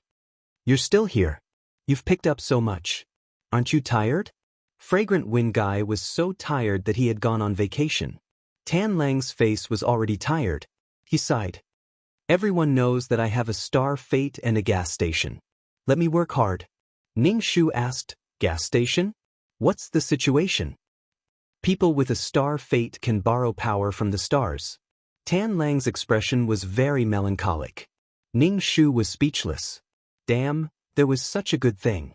She could replenish her energy when she was tired. There were many people with a star fate such as the Seven Kills star, the Army Destroyer star, the Lianjin star, the Greedy Wolf star, the Emperor star, the Tianfu star, the Wuzhu star, the Tianxiang star, the Sun star, the Great Gate star, the Tianji star, the Taiyin star, the Tianliang star, and the Tiantong star. Could it be that these people with star fate were able to borrow the power of the stars? Every plane would have stars, and the number of stars was endless. Fuck, these people must be carrying a huge buff. If you don't want to pick it up, go and tell Senior Uncle. He didn't even have the ability to do that, yet he still wanted to overthrow the organization. Ning Shu felt a little sympathy for this guy. Every time he came, he would be picking up fragments. He must be tired and out of energy. That's fine. There are so many planes and so many stars. I'll give you a boost. Tan Lang shook his head. If I go over, he'll kick me again. Ning Shu said, "Let me tell you a way, a stable operation." Ning Shu transmitted his voice to Tan Lang, fearing that Grand Uncle would hear him. "You can hug him and kiss him." Tan Lang looked at Ning Shu in shock. This move is too flashy. He'll definitely die miserably. Ning Shu felt that he could give it a try at a critical moment. He copied Xingqing's method and increased his chances of escaping. Tan Lang shook his head like a rattledrum. Overthrow the organization will die even faster. Have you thought about it? Do you want to join the organization? Ning Shu asked Tan Lang. Ning Shu shook his head. If you kiss Senior Uncle, I can feel your determination to overthrow the organization. I'll join the organization. Tan Lang was speechless. This was even more difficult than beating up Senior Uncle. Tan Lang thought timidly, but on the surface, he was particularly upright. A warrior can be killed but not humiliated. I'd rather bleed and cry than do such a thing. Ning Shu nodded. He didn't expect Tan Lang to dare to do this. He didn't even dare to approach Senior Uncle. If he really did such a thing, he would have nothing left to live for and would really want to die. Ning Shu felt a chill all over. He turned his head and saw Senior Uncle staring at her and Tan Lang with his white lenses. Could it be that he had heard her and Tan Lang's words? Ning Shu calmly picked up the fragments, looking as if he had a clean heart and an upright body. He didn't do anything against his conscience at all. Tan Lang was frightened by Senior Uncle's stare. He couldn't help but drag the bag further away. He didn't know if Senior Uncle would beat him up if he was in a bad mood. Ning Shu saw that there were no fragments here, so he changed to another place. He picked up Senior Uncle's stare and immediately looked at him with innocent eyes. Do you have extra star stones? Senior Uncle's white glasses flashed, revealing his eyes. He looked at Ning Shu indifferently. His lips moved, but he didn't speak. He started to process the star stones again. Ning Shu's throat made a gurgling sound again. He couldn't help but laugh.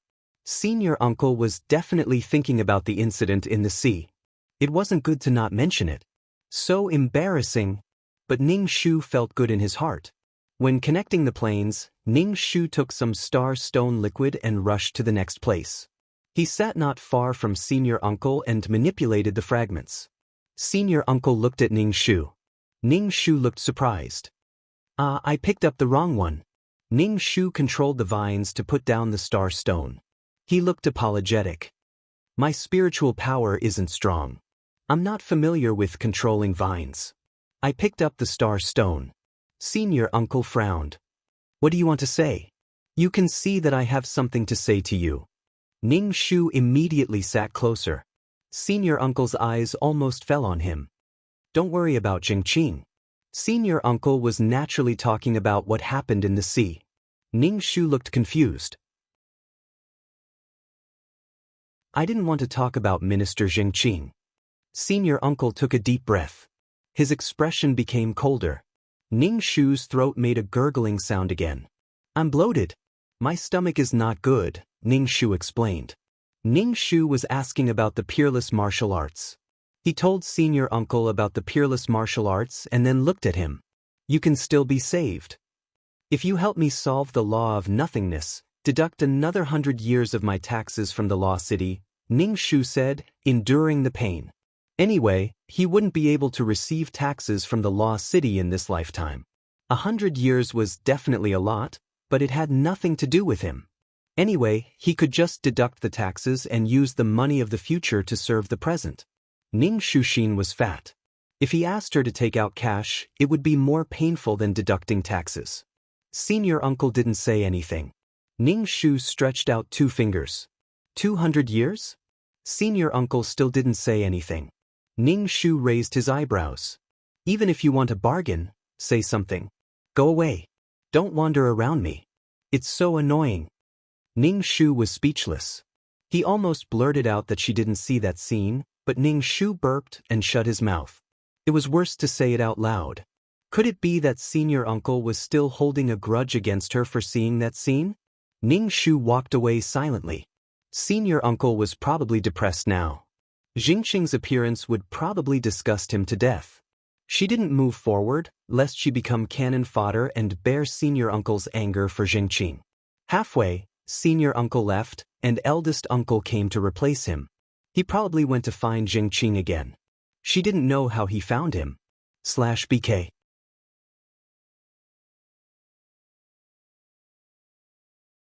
Chapter 2974. Jingqing's soul wandered in the plains. Did they rely on their senses? There were so many plains. The chances of finding Jingqing were too small. However, it also meant that she was unlucky. She met that idiot during the mission, which made her mission more complicated. Ning Shu almost forgot to check if the mermaid Lan's soul was in the bead. If it was, the mermaid's soul hadn't been swallowed by Jingqing. If it wasn't, then it must have been swallowed by Jingqing. Ning Shu thought that Jingqing, who was in a soul state, must find a host, and it was easy to be found if she drifted. Ning Shu clicked his tongue. The person whose body was taken over by Jingqing was really miserable. Maybe even the soul was swallowed. Uncle Zhang was easy to talk to. Ning Shu asked, "Do you have extra star stones this time?" "No," Uncle Zhang said gently. "Oh," Ning Shu said. She couldn't insist on it, so she could only accept some scraps. There weren't many star stones this time. After picking up 1,000,000, Ning Shu planned to leave. However, Fragrant Wind wasn't here, and Senior Uncle was gone. Who could he find to set up the space channel? Ning Shu looked at Uncle Zhang. It was a bit difficult to speak. After all, he wasn't familiar with Uncle Zhang. Forget it. He didn't want to trouble him. He said to the system, "Can you send me back?" He wasn't sure about the space node before. He should be able to go back now. The backup system said cautiously, "It's a bit far. It might be a bit difficult." Ning Shu was surprised. "Then why can you send me to the plane?" There were so many planes. They were still very far away. The backup system said, "It's divided into regions. In fact, all the missions you did were in this region. There are too many planes." They are divided into regions. It felt like she was wandering in a small plane. However, she had done so many missions and been to many worlds. The organization was huge. The backup system suggested using the space channel. The system might not be able to bring her back. Therefore, he still had to find Uncle Zhang. When he saw the gentle Uncle Zhang, he thought of the fetish that Greedy Wolf mentioned. Ning Shu walked over and said, "Uncle Zhang, I want to ask you for a favor." "Oh, what is it?" Uncle Zhang smiled as he looked at Ning Shu. His expression was very gentle, but for some reason, Ning Shu felt goosebumps all over his body. Ning Shu rubbed his face. "It's because I can't construct a spatial tunnel." "Oh." Uncle Zhang suddenly understood. "You want me to send you back?" Ning Shu nodded. "A drop of life source. You know, I'm a businessman. I've never done business without profit." Uncle Feng smiled and said, "You know that I'm a businessman." Ning Shu was speechless. One drop of hers was worth at least 100,000 merit points. After giving the first uncle a drop of the source of life, the first uncle gently constructed a channel. After Ning Shu returned to the system space, she went straight to the Time City. She wanted to find Elder Qian and pay him a price so that he could give her some pointers on the law of space. Ning Shu felt that she might be working in the wrong direction since she couldn't grasp the main point. However, when they reached the alley, Elder Qian did not set up a stall. Could something have happened to Elder Qian? Because of the incident with the official's corpse. Ning Shu went to the Chongsam man to ask about Elder Qian's whereabouts. He won't be coming out for a while. Because of that incident, he was punished badly. "You and I are going to suffer," the Chongsam man said. Many people were punished badly, and some even lost their lives. The Chongsam man's eyelids trembled. Obviously, his heart ached at the thought of taxes. Unfortunately, since Elder Qian could not do business for a while, Ning Shu decided to learn curses. Curses were also a kind of power. When she was doing missions, she was always cursed. She wanted to learn curses and reflect the other party's curses. The power of curses was in her body. It felt terrible. In addition to learning curses, she also wanted to learn about prophecies.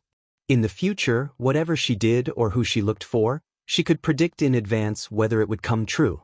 She did not want to be like a headless fly. It was very, very tiring. Ning Shu went to learn curses first. When she arrived at Witch City, she felt that the entire Witch City was dark and there was a special power floating around.